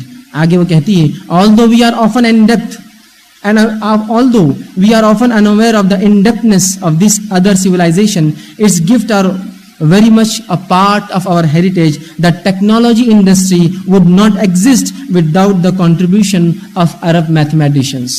یہ speech بہت ہمت بہت جسارت کی چیز ہے. جہاں مسلمان اپنے آپ کو مسلمان کہنے سے یہاں شرما رہے تھے جو واقعہ وہاں ہوا, یہ خاتون جو عیسائی ہے اس نے ڈٹ کر 2 ہفتے بعد ٹوئن ٹاور کے بلاسٹ کے ایک تقریر میں دنیا سے اعلان کیا اور کہا, اور اس نے شروعات یوں کی, ایک زمانہ تھا, ایک قوم گزری ہے جو دنیا میں سب سے بہترین قوم تھی. اب اس نے نام نہیں لیا, سب سے بہترین قوم تھی. یہ وہ قوم تھی جس نے ایک ایسی حکومت قائم کی جو ایک بر اعظم سے دوسرے بر اعظم اور ایک پہاڑوں پہاڑی علاقے اور جنگلات اور تمام دیگر جو ایسی زمینات ان کے پاس تھی. ان کے اس حکومت کے اندر جو ہے ہزاروں اور لاکھوں لوگ رہتے تھے جو مختلف مذاہب کے ماننے والے تھے. اس کی زبان دنیا کی جو ہے عالمی زبان بن گئی تھی. اور پھر آگے کہتی ہے یہ ایک جو ہے بہت سی قوموں کے بیچ میں ایک جو ہے تعلقات قائم کرنے کی وجہ بن گئی تھی اس کی زبان. اس کی جو فوجیں تھی وہ فوجیں جو ہے اس کے اندر جو فوجی تھے وہ کئی مختلف ممالکت کے مختلف نیشنلٹی اور ان کے پاس نیشنلٹیز تھے, اور جو حفاظت ان کی فوجیں کرتی, جو حفاظت انہوں نے دی, ایسی حفاظت دنیا نے اس سے پہلے نہیں دیکھی تھی کسی فوج نے کسی کو دی. اور ان کا تجارت جو تھی وہ امریکہ سے لے کر جو شمالی ہے ساؤتھ امریکہ سے لے کر جو ہے چائنا تک اور تمام بیچ کے علاقوں میں پھیلی ہوئی تھی. یہ جو قوم تھی یہ جس چیز سے چلتی تھی وہ ان کے خیالات تھے, ان کے شافات تھے, ان کے انوینشنز تھے, ان کے یہ خیال تھے. اس لیے یاد ہے کہ کسی بھی چیز کے بننے سے پہلے خیال اور آئیڈیاز ہی مین ہوتے ہیں, سوچ ہونا پھر اس کے بعد چیز بنتی ہے. کہا یہ قوم جو انکشافات پر چلتی تھی, انوینشنز ان کی جو فطرت میں مزاج تھا, اور وہ کہتی ہے ان کے انجینئروں نے ایسی عمارتیں بنائیں جو زمین کی کشش قوت کے خلاف تھی, بڑی بڑی عمارتیں تعمیر کرتے تھے. اور اسی ساتھ ان کے جو علم ہندسہ والے تھے, میتھمیٹکس جو جاننے میتھمیٹیشینز تھے, انہوں نے الجبرا جیسے سبجیکٹس بنائے, الگوریتھم جیسی چیز بنائے جو آگے چل کر کمپیوٹر کے بنانے میں اور انکرپشن جس کی وجہ سے آج ڈیٹا سیو جاتا ہے نا آپ کا ادھر سے ادھر, اس کی ٹیکنالوجی ایجاد ہو سکی. آگے وہ کہتی ہے ان کے جو طبیب ڈاکٹرز تھے وہ انسانی جسم کو جانچتے اور نئے نئے علاجات نکالتے ان بیماریوں کے. ان کے جو علم فلکیات رکھنے والے لوگ تھے زمین آسمان میں غور کرتے, وہ تاروں کو نام دیتے, اور وہ ذریعہ بنی آج کے دور کے سیٹلائٹ اور دیگر اسپیس ایکسپلوریشن کا جو آج ہم انکشافات کر رہے ہیں اس کی وجہ بنی. ان کے جو مصنف تھے وہ کتابیں لکھتے تھے, کہانیاں لکھتے تھے, کہانیاں جو جسارت, ہمت, طاقت, قوت کی, محبت کی اور اس طرح کی چیزیں لکھتے. ان کے جو شعراء تھے وہ محبت کے بارے میں کہتے. یہ وہ زمانہ تھا جب دوسرے اس کے کہنے کے لیے بہت زیادہ خوفزدہ اور ڈرتے تھے کہ ایسی شاعری ہم کیسے کریں. اسی طرح وہ آگے کہتی ہے جب دوسرے لوگ, سوچنا بھی ان کے لیے خوف تھا. عیسائیت میں سوچنا کہ میں کچھ کروں خوف تھا, اس لیے کہ جب سوچنا بھی محال تھا یہ قوم تو سوچ پر جیا کرتی تھی. ان کے خیالات میں جیتے تھے, مطلب جو سوچتے تھے وہ ایجاد کرتے تھے, یہ اس پہ جیتی تھی. جب دنیا اس چیز پر آ چکی تھی کہ پچھلے قوموں کا علم مٹا دیا جائے, اس لیے کہ چرچ نے یہ اعلان کیا تھا کہ جتنا گریک علم ہے, گریک نالج ہے, سب جلا دیا جائے. یہ مسلمان تھے, مسلمان امام, اس نے کہا یہ قوم تھی جس قوم نے اس علم کو بچا کر رکھا اس دور میں جب لوگ اس کو مٹانے کے اوپر تلے ہوئے تھے. اس قوم نے اس علم کو باقی رکھا اور دوسری قوموں تک اس کو پہنچایا. پھر وہ کہتی ہے بہت ساری چیزیں جو آج کی ہم دنیا میں دیکھ رہے ہیں, استعمال کر رہے ہیں, یہ بہت ساری چیزیں اس قوم کی دین ہے جو قوم جس کے بارے میں بات کر رہی ہوں. کہا وہ اسلامک ورلڈ ہے, اسلامی قوم ہے, وہ مسلمان ہے جس نے 8ویں صدی سے لے کر 16ویں صدی تک دنیا کو جو مشال راہ دکھائی. اور اس کے اندر عثمانی خلیفہ اور بغداد کے جو ہے بغداد, اور اسی طرح شام اور قاہرہ مصر کے جو ہے یہ لائبریریز, کتب خانے, ان کے کورٹس اور ان کی تمام چیزیں تھی اس میں. اور ایسے اچھے حکمراں جیسے کہ سلیمان الکونان جس کو کہتے ہیں, یہ عثمانی خلیفہ تھے, سلیمان دی میگنیفیسنٹ. پھر اس کے بعد وہ کہتی ہے کہ بہت ساری چیزیں جو ہم کو ملی ہے اس قوم سے, حالانکہ ہم جانتے ہیں پھر بھی ان کے احسان مند ہم نہیں ہیں. اور اس کے بعد وہ کہتی ہے حالانکہ ان کی یہ دین آج ہمارا حصہ ہے ہمارے کلچر کا, امریکہ کے کلچر کا. پھر کہتی ہے کہ ٹیکنالوجی انڈسٹری آج وجود میں نہیں ہوتی اگر مسلمان سائنسداں نہیں ہوتے. کیونکہ اس کا آئی ٹی سے تعلق تھا, وہ ایچ پی کی سی ای او تھی. اس نے صرف یہ بتانے کے لیے کہ آج جس کمپنی کے ذریعے ہم فائدہ اٹھا رہے ہیں یہ کسی کا احسان ہے ہم پر, جس قوم نے ہمیں دیا ہے وہ مسلمان تھے. تو اندازہ لگائیے کہ جسارت سے اس نے جو ہے 2 ہفتے بعد جبکہ مسلمان کا نام لینا جو ہے ایک برا بات سمجھی جا رہی تھی, اس میں امریکہ میں اسپیچ دی اور کہا یہ قوم اس طرح سے. تو لوگ ہمیں جانتے ہیں, لوگ ہمیں پہچان رہے ہیں, سوائے اس کے کہ ہم سو رہے ہیں. لوگ ہم کو جگانا چاہتے ہیں. یہ بات کیا بتا رہی؟ ماضی میں ہمارے آبا اجداد نے بہت سارے تجربات، بہت سارے انکشافات، بہت سارے کارنامے، چاہے وہ دینی علوم میں ہوں چاہے دنیاوی فن میں ہوں، دونوں میں دکھائے۔ آج مسلمانوں کو ضرورت ہے کہ ہم ڈٹ جائیں اس چیز پر۔ جو طالب علم اسکول جاتے ہیں، جو بچے اسکول جاتے ہیں، یہ علم بھی ایسے اس نیت سے حاصل کریں کہ اس کا بھی اجر و ثواب ملے گا، یاد رکھیں۔ اور ساتھ میں والدین جہاں دنیاوی علم سکھاتے ہیں، دینی علم کو اتنے ہی ترجیح دے، بلکہ اس سے زیادہ ترجیح دے کہ میرا بچہ جہاں ایک زبردست حافظ قرآن ہو، وہیں ایک زبردست جو ہے کسی فن کا، دنیاوی فنون کا مہارت بھی رکھتا ہو۔ آج امت کو ایسے لوگوں کی ضرورت ہے جو جہاں دین میں مہارت رکھتے ہوں وہیں دنیا میں مہارت رکھتے ہوں، چاہے معاملہ پھر دینی کیوں نہ ہو۔ آج بہت سے مسائل ہوتے ہیں جو درپیش ہوتے ہیں لوگوں کو، لوگ جاتے ہیں بڑے بڑے لوگوں کے پاس کہ بھائی فلاں کا حل چاہیے، ان کو اس کا حل معلوم نہیں ہے، اس لیے کہ وہ چیز جو چل رہی ہے ان کو اس کا علم ہی نہیں، وہ چیز کیا چل رہی ہے۔ مجھے شیئرز خریدنا ہے، شیئر مارکیٹ ایسا چلتا ہے، وہ کہتے ہیں میرے کو نہیں معلوم، حرام دکھتا میرے کو یہ، اس لیے کہ شیئر مارکیٹ کیا ہوتا ہے ان کو علم ہی نہیں۔ تو ظاہر سی بات ہے یہاں بات کہنے کے لیے اس فن کا علم بھی تو ضروری ہے۔ تو ہمیں اگر دنیا میں رہنا ہے اور دین پر چلنا ہے تب بھی ہم کو یہ دنیا جاننا ہے، اس لیے کہ اس کے بغیر جینا بھی مشکل ہے ہمارا، صحیح علم تک پہنچ نہیں پائیں گے، کیا ہمارے خلاف ہے کیا ہمارے حق میں نہیں جان پائیں گے، اور پھر محتاج ہو جائیں گے، کمتر ہو جائیں گے، بدتر ہو جائیں گے۔ اور جو حالات بہرحال ہو رہی ہم دیکھ رہے ہیں، یہ علم کو چھوڑنے کا نتیجہ ہے دینی اور دنیاوی، جو آج ہم پر قوم تسلط کر رہی ہے، چاہے جس بھی نام سے ہو۔ آج واقعات آپ کے سامنے بھرے پڑے ہیں، چاہے مثال جو ہے افغانستان کی لے لے، چاہے مثال جو ہے یورپ کے دیگر ممالک کے لے لے، چاہے مثال جو ہے آج کے لیبیا کی لے لے، چاہے مثال جو ہے یمن کے حالات کی لے لے، چاہے مثال جو ہے دیگر مختلف ممالک کے لے لے، اس سے زیادہ کچھ نہیں ہے کہ ہم اپنے گھٹنوں پہ نہیں، اپنے ہاتھوں پہ نہیں، ہم رینگنا بھی بھول چکے ہیں کیسا رینگا جاتا ہے، اس لیے کہ آج ٹیکنالوجی ان کے پاس ہے، آج طاقت ان کے پاس ہے، اس لیے کہ علم پہ وہ حاوی ہے۔ ہم نے دنیا دنیا دنیا کہہ کر وہ علم چھوڑ دیا، جس علم میں انہوں نے آج یہ مہارت حاصل کر لی کہ آج وہ جو چاہے جیسے چاہے انسانیت کو نقصان پہنچاتے، جبکہ امت مسلمہ تو دنیا میں بھیجی گئی تھی انسانوں کے لیے، ان کی خیر خواہی کے لیے۔ قرآن تو ہم سے یہ مطالبہ کرتا ہے کہ اگر لوگ تم کو پکارے مدد کے لیے تو ان کی مدد کے لیے جاؤ۔ آج تو حالت کی ہم پکار رہے لوگوں کی ہماری مدد کو آؤ، تو ہم کیا جائیں گے کسی کی مدد کے لیے؟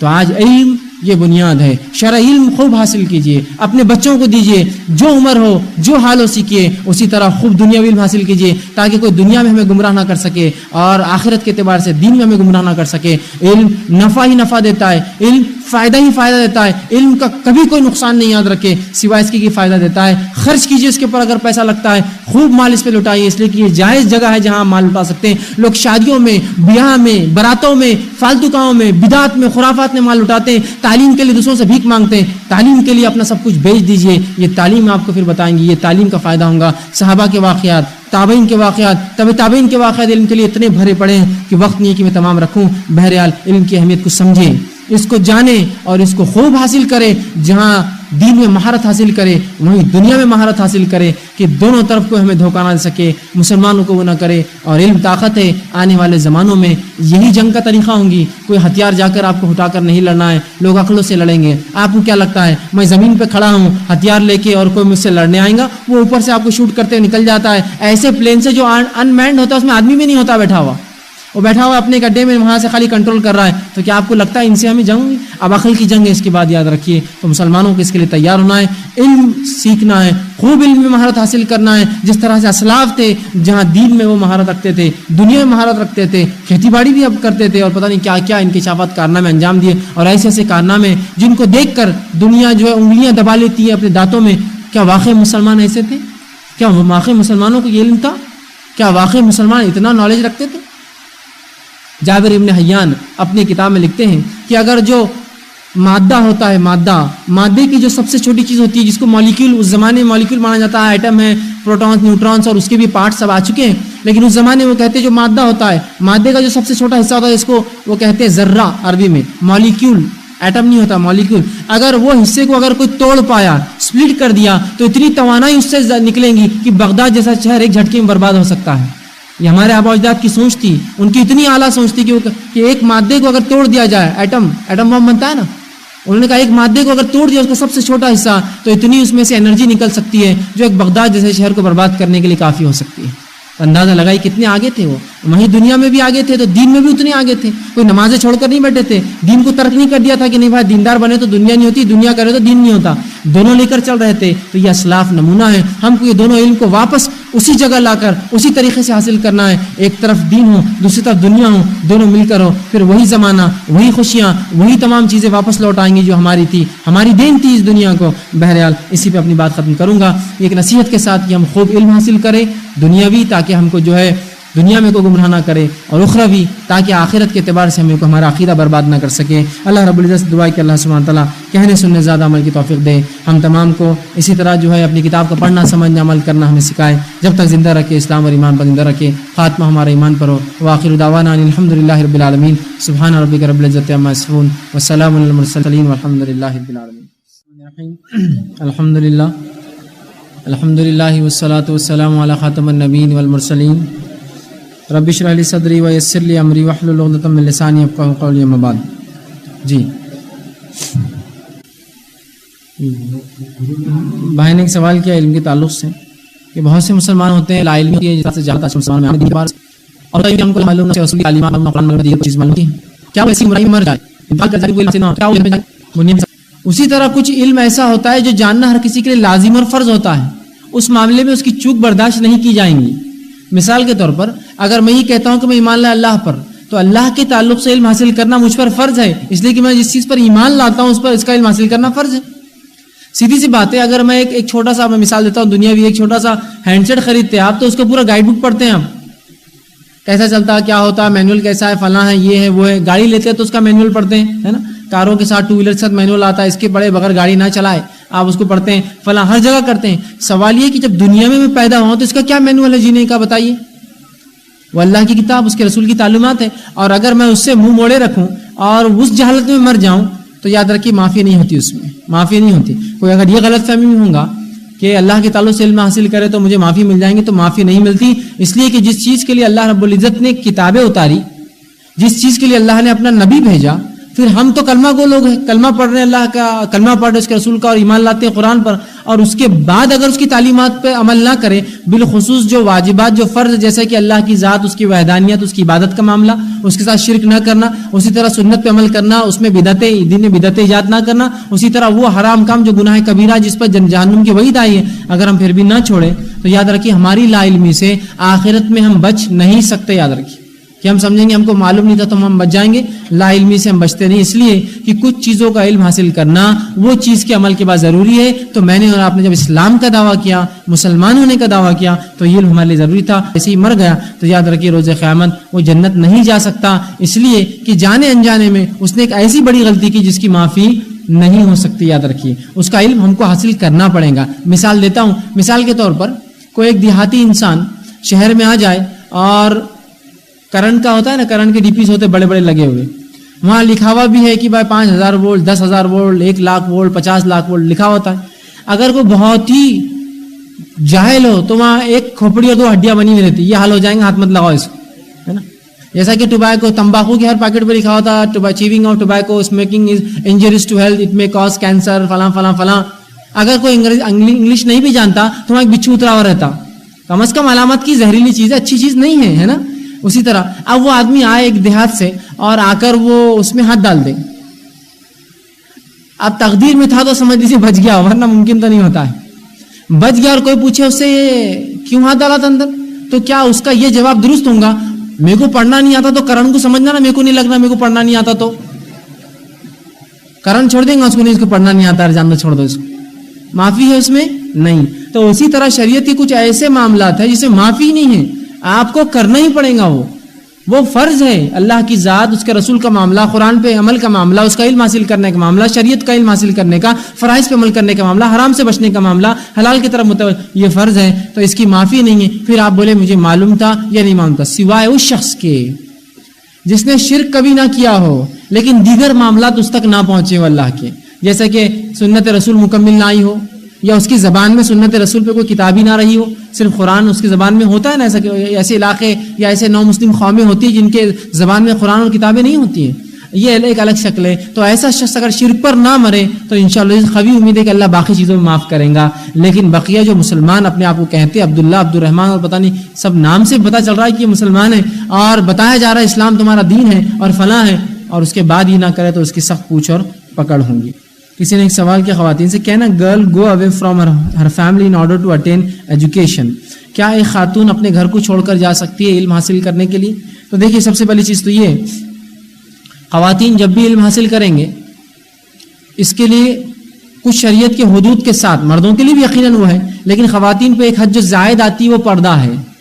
تو خاتون جب علم حاصل کریں گی تو پردے کی حدود کے ساتھ اس کو علم حاصل کرنا پڑے گا. مرد کے لیے چونکہ پردے کی حدود نہیں ہے, یاد رکھیے, ٹھیک ہے. تو اگر خاتون علم حاصل کرتی ہے چونکہ شریعت کا حکم ہے, اور بالخصوص ایسے فن اور ایسے علوم جن کی آج شریعت کو سخت ضرورت ہے, یاد رکھیے سخت ضرورت ہے, اتنی ضرورت ہے اس کی انتہا نہیں, جیسے کہ میڈیسن کا فیلڈ, ڈاکٹرز کی اس امت کو ضرورت تھی, ضرورت ہے اور رہیں گی بھی, اس لیے کہ ظاہر سی بات ہے ہماری بیماریاں ہیں, ہماری عورتوں کی بیماریاں ہیں, اس کے لیے کہاں جائیں گے؟ تو ظاہر سی بات ہے مسلمان خواتین پڑھیں گی, علم حاصل کریں گی, تب تو ڈاکٹر بنیں گی, ضرورت ہے. اسی طرح اور بھی شعبے ہیں, جیسا کہ عورتوں کے لباس کا معاملہ ہے, عورتوں کے لباس سینے کے لیے ٹیلرز چاہیے ہمیں, ٹھیک ہے. اسی طرح عورتوں کی تعلیم کا معاملہ ہے, عورتوں کو تعلیم دینے کے لیے عورتیں چاہیے ہمیں, ایجوکیشن کا فیلڈ ہے, ٹیچرز بننا چاہیے. تو ایسے بہت سے فیلڈز اور فن ہیں جہاں تو عورتوں کو آگے بڑھ کر حصہ لینا ہی پڑے گا, لیکن پردے کے حدود کے ساتھ, شریعت کے حدود کے ساتھ, شریعت کے احکامات کو توڑ کر یہ کام درست نہیں ہوگا. اب سوال یہ تھا کیا خاتون گھر چھوڑ کر جا سکتی ہیں؟ تو دیکھیے خاتون جو ہے اپنا گھر چھوڑ کر بغیر کسی محرم کے سفر کرنا اس کے لیے درست نہیں ہوگا. تو اس کا محرم اس کو لائے لے جائے, اس کا بھی حق ہے. بہت سے لوگوں نے بیچ میں بڑے اشتہارات اور بڑے جو ہے باتیں لکھ دی کہ تعلیم نتیجہ ہے عورتوں کی بے راہ روی کا, یہ لڑکیاں جو بھاگ رہی تعلیم نتیجہ ہے, یہ فلاں ہو رہی. میں یہ سوال کرتا ہوں جو جاہل لڑکیاں بھاگ رہی ان کو کیا تعلیم ملی؟ تعلیم یافتہ بھاگ رہی, چلو ٹھیک ہے تعلیم وجہ بنی, یہ غیر تعلیم یافتہ بھی تو جاہل لوگ بھاگ رہے ہیں, تو کیا اس میں کس کا دوش ہے؟ والدین کا دوش ہے. تعلیم یافتہ کے پیچھے والدین کا دوش, غیر تعلیم یافتہ کے پیچھے والدین کا دوش, تربیت نہیں دی ہے. تعلیم کو کیوں لا رہے آپ ایک چیز میں؟ تعلیم مت دو لڑکیوں کو, تعلیم دیں گے تو یہ ہوگا. اگر آپ سے کوئی یہ کہے کہ تم پیدل چلو گے تو ایکسیڈنٹ ہو سکتا ہے لہذا پیر کاٹ دو, اس کے پیر کٹے ہوئے رہیں گے تو چلیں گے, ابھی تو ایکسیڈنٹ نہیں ہوگا, بیوقوفانہ بات ہے نا. اگر کوئی یہ کہے میرے پیر کٹے ہوئے ہیں تو دیکھو میں باہر نہیں جاتا تو میرا ایکسیڈنٹ نہیں ہوتا, تو یہ کون سی بیوقوفانہ بات ہے؟ لہذا تم بھی پیر کاٹ لو, یہ کوئی بات ہی نہیں ہے. کہ ایجوکیشن حاصل کر رہے تو بھاگ رہے, تو ایجوکیشن وجہ نہیں ہے. تعلیم تو انسان کو ایک اچھا انسان بناتی ہے. یہ یقیناً ان کی نظم, تربیت کے نظم میں فالٹ ہے جو تعلیم کے بہانے سے انہوں نے غلط کام کیا. تعلیم مت دو, تعلیم مت دو, ایک مہم چلا دی تعلیم مت دو. اگر آپ عورتوں کو تعلیم نہیں دیں گے تو یہ فن جن کے اندر ان کی ہم کو سخت ضرورت ہے, ladies doctors, ladies teachers, ladies جو لیڈیز کے کپڑے سیے, اسی طرح اور بھی بہت سے ان کے مسائل ہوتے ہیں. ایسے مفتیان جو لیڈیز ہو جو عورتوں کے مسائل سے ان کو جواب دے, کہاں سے ملیں گے ہم کو؟ تعلیم دیجیے, اعلیٰ تعلیم دیجیے, پردے کا لحاظ رکھتے ہوئے, شریعت کا لحاظ رکھتے ہوئے عورت بالکل یہ تمام کام کر سکتی. یاد رکھیے نبی اکرم صلی اللہ علیہ وسلم کے دور میں صحیح بخاری کی روایت ہے, ماں عائشہ فرماتی ہیں کہ بہت ساری خواتین رسول اللہ کے ساتھ جہاد پر جاتی, جو زخمی گرتے ان کو اٹھا کر لاتی, مرہم پٹی کرتی, ان کو پانی پلاتی اور زخمیوں کی دیکھ بھال کرتی, مانو اٹھا کر لاتی. تو گویا یہ میڈیسن میں مہارت رکھتی تھی تبھی تو یہ کام کرتی تھی, مہارت تھی جبھی تو کرتی نا. مرہم پٹی کرنے کے لیے نالج لگتا ہے نا, کیا ڈالنا ہے, زخم کیسا ہے, تیر سے لگا کس چیز سے لگا. حضرت فاطمہ رضی اللہ عنہ کے تعلق سے آتا ہے کہ جب اللہ کے رسول صلی اللہ علیہ وسلم کو وہ جو جنگ احد کے اندر مار لگا, جب اللہ حضرت فاطمہ رضی اللہ عنہ کے پاس اللہ کے رسول جب آئے, چونکہ عورتوں کا یہ کام تھا, پیچھے لے جائے گئے, تو فاطمہ رضی اللہ عنہ نے جو ہے کھجور کے پتے لیے, اس کو جلایا اور جلا کے اس کی راکھ رسول اللہ کے زخم میں بھر کر اس پہ پٹی باندھی. مطلب وہ نالج رکھتی تھی کہ راکھ جو رہتی ہے یہ جراثیم کو ختم کرنے کے لیے ایک اچھا کام کرتی ہے, زخم کو سکھاتی ہے. تو ان کو نالج بھی تھا ان تمام چیزوں کا, ٹھیک ہے. تو لہٰذا ایسی ضرورت ہے, تو پردے کا اصولوں کو دھیان میں رکھتے ہوئے یہ کام بالکل خاتون کر سکتی ہے. جی بھائی نے ایک سوال کیا, اس کا بھی تعلق بہرحال علم کی کمی کے تعلق سے ہے کہ بہت سے لوگ انہوں نے کہا کہ فجر کی نماز چلتی ہے اور پیچھے آ کے سنتیں پڑھتے ہیں, پیچھے آ کے سنتیں پڑھتے ہیں اور دوسری دیگر نمازوں میں بھی کرتے ہیں, تو کیا درست ہے؟ تو دیکھیے نبی اکرم صلی اللہ علیہ وسلم کی مسلم کی روایت ہے, صحیح مسلم کی حدیث ہے, آپ نے فرمایا جب کسی نماز کی اقامت دے دی جائے اس نماز کے علاوہ دوسری نماز نہیں ہوتی. پھر فجر کی نماز چل رہی, اقامت ہو گئی تو آپ فجر ہی پڑھ سکتے ہیں, باقی نہیں.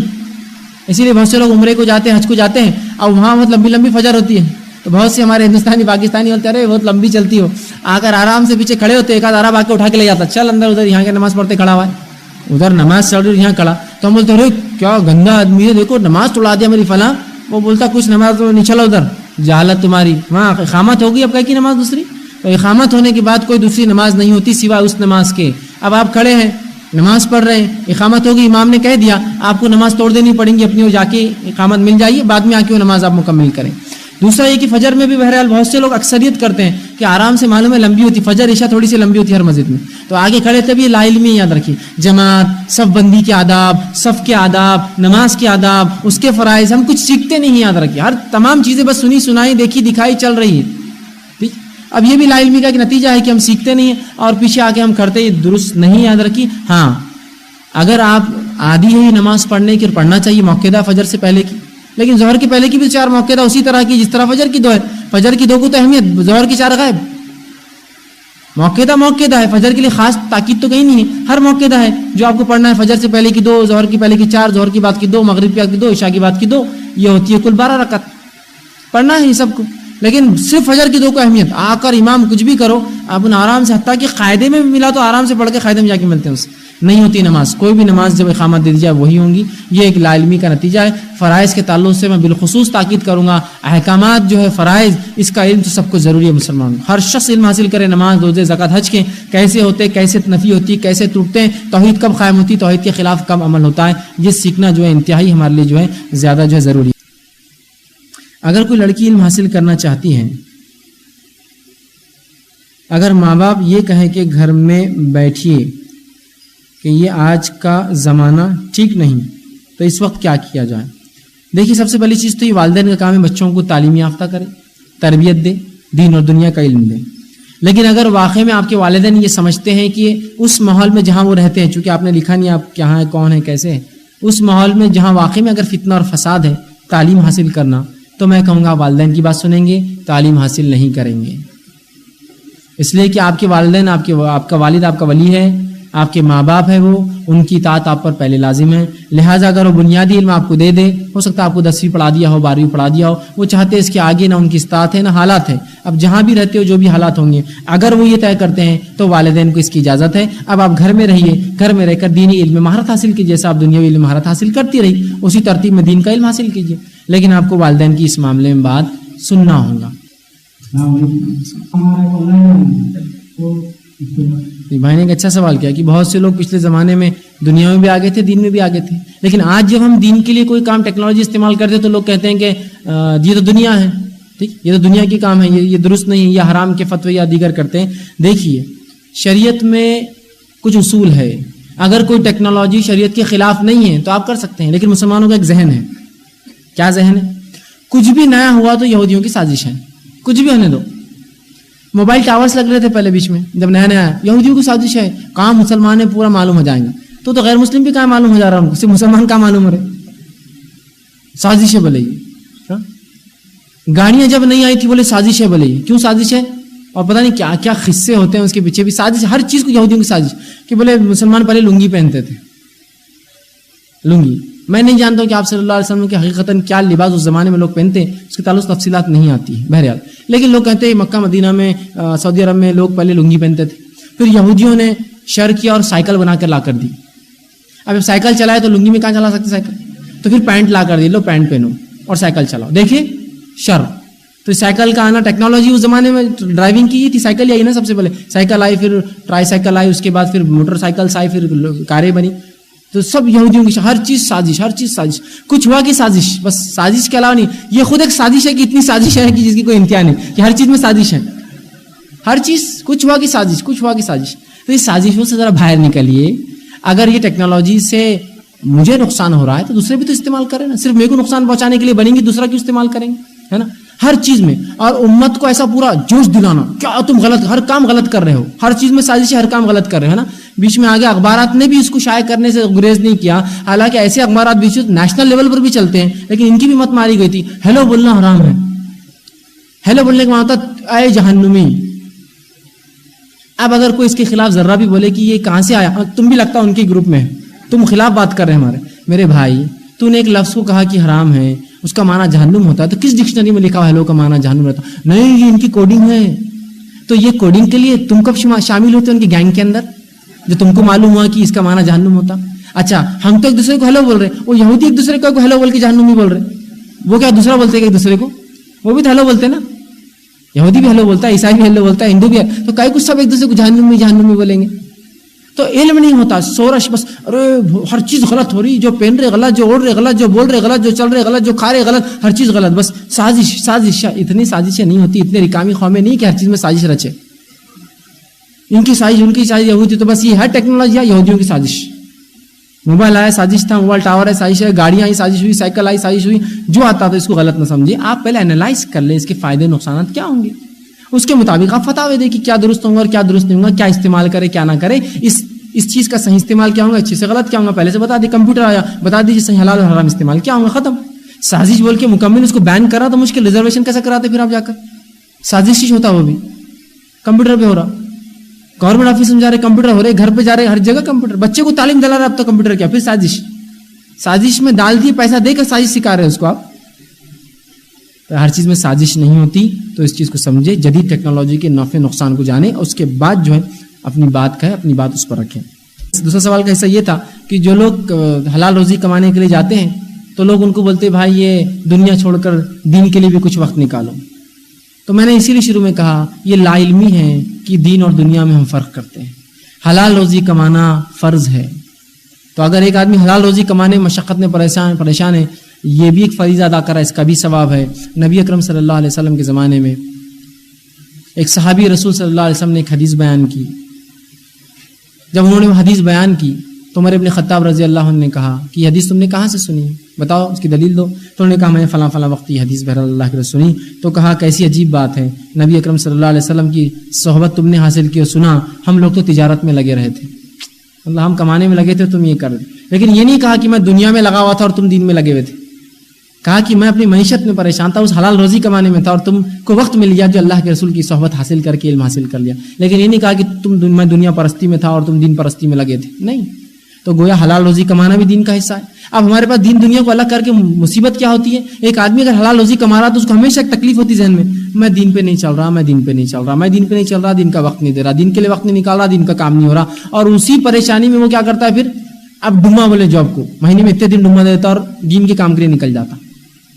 پھر وہ دین کے کام کے لیے جاتا آتا, پھر وہ تھوڑے دن بعد دو چہرے والا آدمی بن جاتا کہ اس کا پھر دنیاوی چہرہ بدل جاتا اور دینی چہرہ بدل جاتا. یہاں گناہ کرتا ہو باقی دن, وہاں جا کے اس کی معافی مانگ کے آتا, پھر گناہ کرتا یہاں, پھر معافی مانگ کے آتا, چاہے مہینے میں کچھ دن, سال کے کچھ دن, زندگی کچھ دن لگا کے وہ معافی مانگ کے ادھر کرتا. تھوڑے دن بعد آپ دیکھیے جو لوگوں میں کوتاہی ہوتی ہے, سستی ہوتی ہے, عہدی پنا ہوتا ہے, ان لوگوں کے لیے پھر یہی طریق اور راستہ بن جاتا ہے. کھانا پینا پھکٹ مل جا رہا ہے, لوگوں کے اوپر ڈیپینڈ ہو جاؤ, گھر بار کو چھوڑ دو, تم کھا لو, بیوی کو کام کر لو, تم فلاں کر لو, بچوں کو یہ کر لو, سودا سلوف اللہ بھیج دیں گا, فرشتے لا لیں گے, مصیبت آفات وہ سب ڈیل ہو جائیں گی, بیماریاں وہ سب ہو جائیں گا, بس تم یہ کرو. اور اس کو عہدی پن سوار ہو کے قوم پوری جو ہے جس کو ہم کہیں گے حلال روزی کمانے کے بدلے ان میں سستی اور عہدی پن آتا ہے, یاد رکھیے.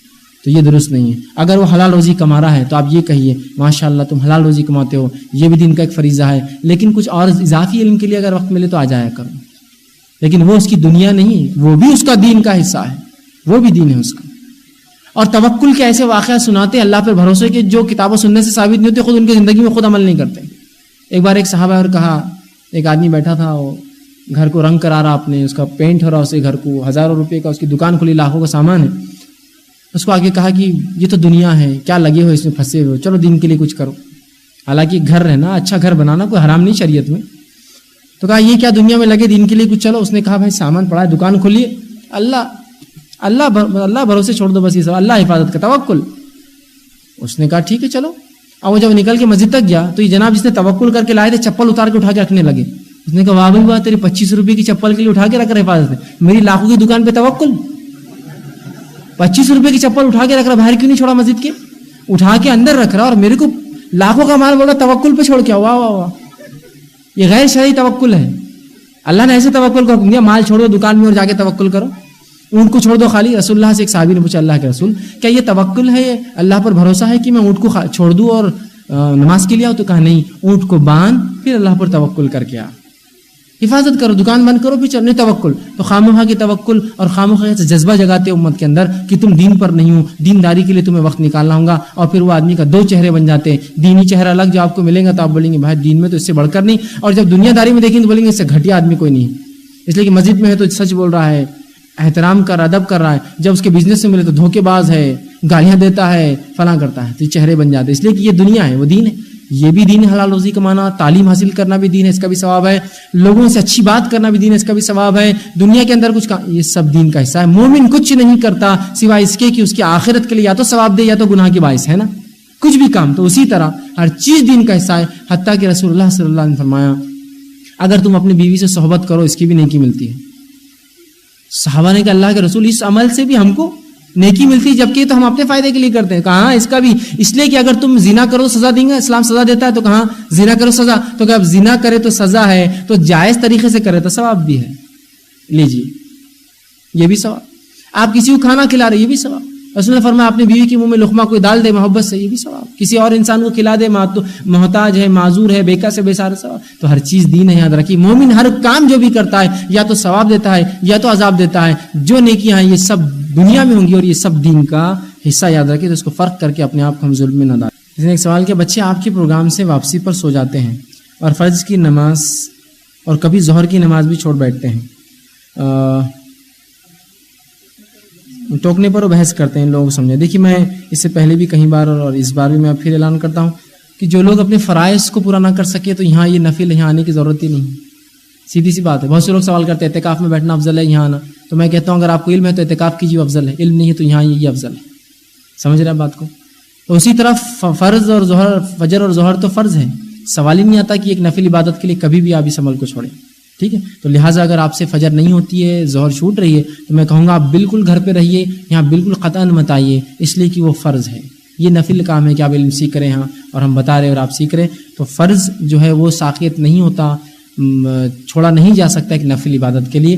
یہاں آنا یہ سیکھنا نفل ہے۔ تو اگر کسی کی فجر جاتی ہے، اس کو پتا ہے کہ مجھے نیند نہیں ہوگی صبح اور میں نہیں اٹھ سکوں گا، تو مہربانی کر کے یہاں نہ آئے، یا اتنی دیر آ کر بیٹھ کے چلا جائے جتنی دیر وہ جاگ کر صبح اٹھ کر اپنی نمازیں پوری کر سکتا ہے، ٹھیک ہے؟ یا کوئی کہے میرے روزے چھوٹ جا رہے ہیں یہاں آنے سے، تو بالکل واللہ آپ مت آئیے یہاں، اس لیے کہ فرض چھوڑنے والا ایک نفل عبادت کرنے کا اس کو کوئی ثواب نہیں مل سکتا۔ میں نے دو سوال کیے، ایک یہ کہ امام صاحب جو خطبہ دیتے ہیں تو عصا رکھتے ہیں، ڈنڈا رکھتے ہیں بغل میں، اس کا کیا ہے؟ تو یہ سنت رسول ہے۔ آپ صلی اللہ علیہ وسلم جب خطبہ دیتے تھے تو ایک جھاڑ تھا کھجور کا جس سے ٹیک لے کر آپ خطبہ دیتے، تو یہ سنت ہے، اور تمام لوگ جو ہے کوشش کریں کہ اس سنت کو اپنا سکتے ہیں، یا تو بغل میں رکھیں یا تو ہاتھ پہ پکڑے، یہ سنت رسول ہے۔ اور بیچ میں جو بیٹھتے ہیں آپ صلی اللہ علیہ وسلم دو خطبوں میں فرق کرنے کے لیے بیچ میں بیٹھتے، پہلا خطبہ دیتے اللہ کی حمد و ثنا کرتے، بیٹھ کر اٹھ کر پھر معاشرے حالات کے اعتبار سے کچھ نصیحتیں واعظ کرتے، تو وہ فرق کرنے کے لیے رسول اللہ بیٹھتے، یہ بیٹھ کر خطبے میں اٹھنا یہ بھی بہرحال جو ہے سنت ہے۔ بھائی نے دوسرا سوال کیا تھا کہ گاڑیوں پہ جاتے ہیں لوگ اشارے سے سلام کرتے ہیں، اس کا کیا معاملہ ہے؟ تو دیکھیے اگر وہ سلام واقعتاً کرتے ہیں تو وہ سلام ہو جاتا ہے، اس لیے کہ اب ظاہر سے سفر میں ہے، گاڑی پر ہے، نہ آواز آ سکتی ہے نہ کچھ ہے۔ اگر دور سے وہ سلام کرتا ہے اور یہ اشارہ سلام کا ہے جس پہ سلام کرنا پڑے گا، عثمان نے تو خامخواہ کیا کوئی سلام نہیں، اور بیچارہ وعلیکم السلام وعلیکم السلام، کتنا اچھا بچہ سلام کرتا، سلام کیجیے السلام علیکم دل میں، اور اشارہ کیجیے، اس لیے کہ بہت دور ہے نا، جا نہیں سکتا، تو بالکل اگر ایسا کرتا ہے تو بالکل آپ جواب دیجیے، یہ سلام بھی سلام ہی ہوگا۔ اس میں بھائی نے ایک سوال کیا، علم اور عمل کا کیا رشتہ ہے، اور علم جب عمل کو آواز دیتا ہے اور نہیں پاتا تو واپس چلے جاتا ہے، اس کا آپ کیا کہیں گے؟ دیکھیے علم جو ہے اور عمل کا یہ رشتہ یہ ہے کہ عمل علم میں شامل ہے، یاد رکھیے جو ہے عمل علم میں شامل ہے، مطلب ایک مومن جب علم حاصل کرتا ہے تو وہ عمل کرتا ہی ہے، اسی کے لیے تو وہ علم حاصل کرتا ہے۔ پیسہ آپ نے کمایا تو کیوں کمایا؟ جمع کرنے کے لیے، خرچ کرنے کے لیے؟ جمع تو وہ کرتے ہیں جو آپ کو زائد ہوتا ہے، خرچ کرنے کے لیے ہوتا ہے نا، وہ علم اسی لیے حاصل کرتا ہے کہ اس پر عمل کرے۔ دوسرا یہ محاورہ انہوں نے کہا کہ علم آواز دیتا ہے، عمل آواز دیتا ہے، علم کو اگر آواز نہ آئے تو پھر چلا جاتا ہے، تو بہرحال میں اس کو یہ تو نہیں کہوں گا کسی کا علم ضائع ہو جائے گا عمل نہیں کرنے سے، لیکن یہ ضرور کہوں گا اگر عمل میں نہیں لائیں گا تو دھیرے دھیرے کوتاہی آ کر وہ ایک دن ختم ہو جاتا ہے، یہ بات تو طے ہے۔ انجینئرنگ کس نے پڑھا، میڈیسن پڑھا، عالمت کیا، لیکن اس پہ عمل نہیں کیا، فتاوے نہیں دیا، اس پہ کام نہیں کیا، کتاب و سنت بعد میں نہیں پڑھی، تو دھیرے دھیرے وہ کمزور ہو جاتا ہے۔ تو یہ تو ہوتا ہے کہ عمل نہ کرنے سے وہ علم ناقص ہو جاتا ہے، چلا جاتا ہے، اور علم میں یاد رکھیے عمل شامل ہے، ہم کو علم اور عمل دونوں ہی کرنا ہے۔ نبی اکرم صلی اللہ علیہ وسلم فرماتے ہیں روز قیامت ابن آدم کے قدم اللہ کے سامنے تب تک نہیں ہٹیں گے اللہ کے سامنے جب تک وہ 5 سوالات کے جواب نہ دے، اس میں سے ایک ہے علم کتنا حاصل کیا اور کتنا عمل کیا۔ تو دونوں کرنا، علم حاصل بھی کرنا، عمل دونوں ساتھ ہوتے، لازم ملزوم ہے، ایک ساتھ ہی ہوں گے، تو علم بھی حاصل کرنا ہم کو، عمل بھی کرنا ہے۔ کسی نے ایک سوال کیا، کچھ لڑکیوں کو اتنا تکبر رہتا ہے جس پر اللہ تعالیٰ نے جس پہ ہر چیز عطا کی، زینت وغیرہ، اور ان کو گھمنڈ رہتا ہے، سامنے والوں کی اہمیت نہیں لیتے، ہم ان کو کوئی دینی معلومات دے تو وہ اہمیت نہیں لیتے اور کہتے ہیں کہ یہ پرانی باتیں کرتے ہیں، تو ان بات کا یعنی دینی بات کا مذاق اڑاتے ہیں، تو ایسے معاملے میں کیا کریں؟ ٹھیک ہے، سب سے پہلی چیز تو یہ دیکھیے، آگے وہ کہہ رہے اگر کوئی انسان دیکھے میں خوبصورت ہوں اور وہ سمجھتا ہے کہ میں ہی خوبصورت ہوں، اور ہم اگر ان سے بات کریں تو تکبر کرتے ہیں، تو ان کے معاملے میں کیا ہوگا؟ تو بہرحال سب سے پہلی چیز یاد رکھیے، انسان کو تکبر کسی بھی چیز کا نہیں ہونا چاہیے، کسی بھی چیز کا تکبر نہیں ہونا چاہیے ہم کو، اس لیے کہ جو کچھ اللہ نے دیا وہ اللہ کا عطا کرتا ہے، کب چھین لیں گا نہیں جانتے۔ قارون کو اللہ نے مال دیا، کہا زکوٰۃ دو، کہا یہ تو میں نے اپنے محنت سے کمایا، اللہ نے اس کے مال کے ساتھ دفن کیا، جب زمین میں دھسنے لگا تو پھر کہنے لگا میں ایمان لایا موسیٰ کے رب پر، کہا اب کوئی فائدہ نہیں، وہ اسی حالت میں دھسا دیا گیا۔ تو تکبر کرنے والوں کا انجام بہت برا ہوتا ہے، یاد رکھیے۔ تو اگر کسی کو اللہ نے عطا کیا خوبصورتی اور تمام دیگر دنیاوی سہولتیں، مال و دولت، تکبر کی چیز نہیں، اللہ کی نعمت ہے، بلکہ زیادہ شکر ادا کرے دوسروں کے مقابلے میں وہ۔ اور دوسرا یہ کہ خوبصورتی کا پیمانے ہر قوم کا، ہر مزاج، ہر آدمی کا الگ ہوتا ہے، تو کسی کو آپ خوبصورت ہو سکتا ہے وہ سمجھتا ہو، ضروری نہیں ہے دوسرے کے لیے خوبصورت ہو۔ خوبصورتی کے پیمانے بدلتے ہیں وقت سے، حالات سے، قوم سے، کسی کے لیے کھڑی ناک خوبصورت ہے، کسی کے لیے چپٹی ناک خوبصورت ہے نہیں ہے، دبی ہوئی ناک۔ ایسا کہ آپ جائیں گے عرب علاقوں میں یا فلسطین کے یا دیگر تمام علاقوں میں، عرب کھڑی ناک کے ہوتے ایک دم، تو کھڑی ناک سے کوئی ان کا تعلق نہیں، سب کی کھڑی تھی، کیا خصوصیت ہے، لیکن ایک تھوڑا دبی ہوئی ناک کا رہا تو سب دیکھتے اس کی ناک کو، اسپیشل ہے نا، سب میں الگ دکھتی ہے، تو ان کے نزدیک دبی ہوئی ناک خوبصورتی ہے۔ افریقی لوگوں کو دیکھیے آپ، تو گھنگرالے بال سے پریشان رہتے ہو، سیدھے بال کو خوبصورتی سمجھتے، کیا سیدھے بال ہے آپ کے ماشاءاللہ۔ اور یوروپین کو دیکھیے، اپنے بالوں کو مشین لگا کے گول کرتے ہو، کہ تو ان کے پاس گول بال خوبصورتی ہے۔ تو خوبصورتی کے پیمانے بدلتے ہیں وقت قوم حالات سے۔ کسی کے نزدیک پتلے ہوڑ خوبصورتی ہے، کسی کے نزدیک موٹے ہوڑ خوبصورتی ہے، کسی کے نزدیک دبلا ہونا خوبصورتی ہے، کسی کے نزدیک خوب موٹا ہونا خوبصورتی ہے۔ تو اس میں کیا ہے؟ تو خوبصورتی آپ کو ایسا لگتا ہو، لیکن اللہ کے نزدیک یہ خوبصورتی کیا دلیل بنے گی تکبر کی؟ ایسے کئی خوبصورت لوگ آئے اور گئے اور برباد ہوئے۔ ام جمیل کا واقعہ سنا، جو اللہ کے رسول صلی اللہ علیہ وسلم کی چچی تھی، چاچی تھی، وہ تکبر کرتی تھی، ایمان نہیں لائی، جہنم میں جلیں گی، اس کی خوبصورتی کوئی فائدہ ہوگا؟ ابو لہب، آپ دیکھیے آنکھ کا انگارہ، اس کو ابو لہب، اس کے کسی بیٹے کا نام لہب نہیں تھا، اتنا خوبصورت تھا، ہنستا تو لال ہو جاتا آنکھ کے جیسا، جہنم میں جلیں گا۔ اس کے برعکس بلال، کالے ہیں، حبشی ہے، موٹے ہوٹ والے، نسل کا پتہ نہیں، معاف کرنا خاندان کا پتہ نہیں کون ہے، جنت میں جائیں گے اس کے مقابلے میں۔ تو گورے اور کالے سے ہوتا کیا؟ اصل تقویٰ ہے معیار۔ اور تکبر اگر ہو، اللہ نے کسی کو اگر مثال کے طور پہ دنیاوی خوبصورتی جو مانی جاتی دے دی، تکبر کرے، تو یہ تو نعمت ہاتھ سے ضائع کیا اس نے اپنے، بہت جلد اللہ اس کو جو ہے زمین پر لا کر پٹکیں گا، یاد رکھیے۔ متکبر کی سزا یہی ملتی ہے، اس کے لیے زیادہ وقت نہیں لگتا، یاد رکھیے۔ متکبر کو اللہ آخرت میں تو جو دیں گا چوٹیوں کی مانند بنائیں گے، رسول اللہ فرماتے ہیں آخرت میں متکبر لوگ چوٹیوں کی مانند ہوں گے، اس لیے دنیا میں اکڑتے تھے، لیکن دنیا میں بھی ایسا پٹکتا ہے، جتنے متکبر تھے دیکھیے ان کی زندگیاں برباد رہتی ہے، پریشان حال رہتے، پیسے پہ تکبر کیا غربت کی زندگی گزارتے آخر وقت، خوبصورتی پہ تکبر کیا ایکسیڈنٹ ہوتا ہے، مار لگتا ہے، جل جاتے ہیں، پورا اللہ برباد کر دے۔ خوبصورت تکبر مت کیجیے، نعمتوں پہ شکر ادا کیجیے، اللہ دیا ہے، اللہ سے پناہ مانگیے کہ اس کو نظر نہ لگے۔ معاملہ یہ ہونا چاہیے، نہ کہ ہم خوبصورت ہیں، ہمارے پاس مال ہے، یہ نہیں ہونا۔ اور ایسے لوگ جن کو آپ دین سمجھائیں، اگر وہ مذاق اڑائے تو تب آپ ان کو دین میں سمجھائیے، اس مجلس سے نکل جائیے۔ یہ ہماری بھی غلطی ہوگی کہ ایسے متکبرین کو ہم دین سمجھائیں، جب وہ تکبر سے نیچے آ جائے تب سمجھائیے، ورنہ ہو سکتا ہے تکبر میں وہ غیر غلط بول دے، کفر کی بات کہہ دے، شرک، تو ہمارا بھی کام حکمتاً نکل جائیے اس محفل سے، بعد میں اکیلے مل کے سمجھے، تو اکیلے میں آدمی پھر سمجھتا ہے، پھر بتائیے یہ خوبصورتی، مال و دولت اللہ کی نعمت ہے بیٹا، اس نعمت کا صحیح استعمال کرو، تکبر کے اس میں جو اس کو مت کرو، اس لیے کہ اللہ نے آج خوبصورتی دی، کل ہو سکتا ہے چھین لیں۔ ٹھیک ہے، بھائی نے ایک سوال کیا کہ اگر ہم کوئی حدیث پہ عمل کرے جو ہم تک آئے تو لوگ بولتے ہیں یہ اس کی ترجمہ اور سمجھ غلط ہے، تو ہمارے عالم صاحب کے پاس چلو۔ پھر وہ بولتے ہیں کہ جب انہوں نے بتایا کہ حدیث تو ایک ہی ہوں گی، ترجمہ تو کہتے ہیں نہیں، سب نے اپنے اپنے الگ مقصد ترجمہ کیا۔ تو دیکھیے سب سے پہلی چیز تو یہ ہے، ایسا بہت کم ہی ہوا ہے کہ لوگوں نے اپنے مفاد کے لیے کسی حدیث کا ترجمہ کیا ہو، بہت کم ہوا ہے، کیا لوگوں نے، اس میں بھی لوگوں نے چھوڑا نہیں، لیکن اکثر جو تراجم ہوتے ہیں حدیث کے، یقیناً وہ اخلاص کے ساتھ، تقوی کے ساتھ جو محدثین کرتے ہیں، تو لہٰذا جو شرح آ جاتی ہے حدیث کی، سمجھو ایک حدیث بخاری کی، صحیح بخاری کی نہیں سمجھ میں آ رہی، اس کی شرح میں چلے جائیے, اس کی شرح میں آپ کو تفصیلات مل جائیں گی. آپ کو کوئی ترجمے میں گڑبڑ ہوئی تو آپ تھوڑا سا عربی لغت کی طرف جائیے. خامخواہ کی بتانا کہ ہر چیز جو تم حل کرے غلط ہے. اب ایسے آدمی سے آپ پوچھیے جو بول رہا ہے کہ آپ جو ترجمہ پڑھ رہے فلاں کتاب کا غلط ہے, آپ کا ترجمہ دیجیے, دیکھ کبھی نہیں دیں گا وہ, تمہارا بس غلط ہے. تو یہ کون سی بات ہے بس میرا غلط ہے, آپ بتائیے اب کیا کروں صحیح عمل, وہ نہیں بتاتے ہیں. اور جو وہ بتاتے ہیں وہ ترجمہ خود ان کو علماء نے نہیں کیا ہوا رہتا ہے. نہیں اس کا معنی یہ ہے بھائی کس عالم نے آپ کے کیا, تو بولتے وہ کسی نے نہیں, وہ ایسی سمجھ ہوں گی فلاں ہوں گی. تو لہٰذا آپ کیا کیجیے, ہر معاملے میں پہلے اس کو دیکھیے کہ وہ ترجمہ درست ہے کیا, جس کے لیے آپ فوراً عربی لغت اٹھائیے, کراس ویریفیکیشن کر لیجیے عربی میں کیا معنی ہے, شرعی اصطلاح میں کیا معنی ہے, آپ کو مل جائے گا. اس کے بعد اگر وہ کہے پھر بھی غلط ہے تو آپ ترجمہ کر کے دیجیے بولنا. اور کبھی بھی بہت بڑا اختلاف کبھی نہیں پائیں گے ترجموں کے اندر بھی آپ, سوائے اس کی کہ خامخواہ جن لوگوں کو سورج سے تماشا کرنا ہے, بڑا بتانا ہے, ہوا بنانا ہے کہ بہت خطرناک ہوگا, یہ لوگ کچھ بھی پڑھ لے رہے, کچھ بھی عمل کر رہے, بقیہ اس کے علاوہ کوئی حقیقت نہیں ہوتی. علم والا آدمی تحقیق کرتا ہے, تحقیق کر کے انشاءاللہ اس پہ عمل کرتا ہے. بس آخری سوال تھا, آپ نے ابھی جن سائنسدانوں کے نام, جن مسلم ہستیوں کے بارے میں بتایا ہے, ان کے نام آج کی کتابوں میں کیوں نہیں آتے؟ تو بہرحال آج کی کتابوں میں مسلمانوں کے نام اس لیے نہیں آتے, اس لیے کہ مسلمانوں نے خود ان کے نام نہیں یاد رکھے, تو دوسرے کیوں نام لیں گے؟ بیسک ہے نا, مسلمانوں کو معلوم ہے اپنے آباء و اجداد میں جو سائنسدان گزرے, نہیں. تو جب ہماری قوم کے لوگوں کے نام ہم کو نہیں معلوم تو دوسروں کو کیا معلوم. لیکن پھر بھی بہرحال ان کے نام کتابوں میں وقتاً فوقتاً آتے ہیں.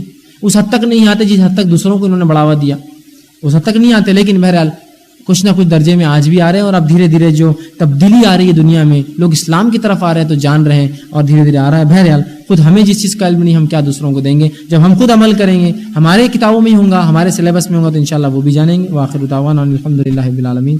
سبحان ربک رب العزت عما یصفون وسلام علی المرسلین.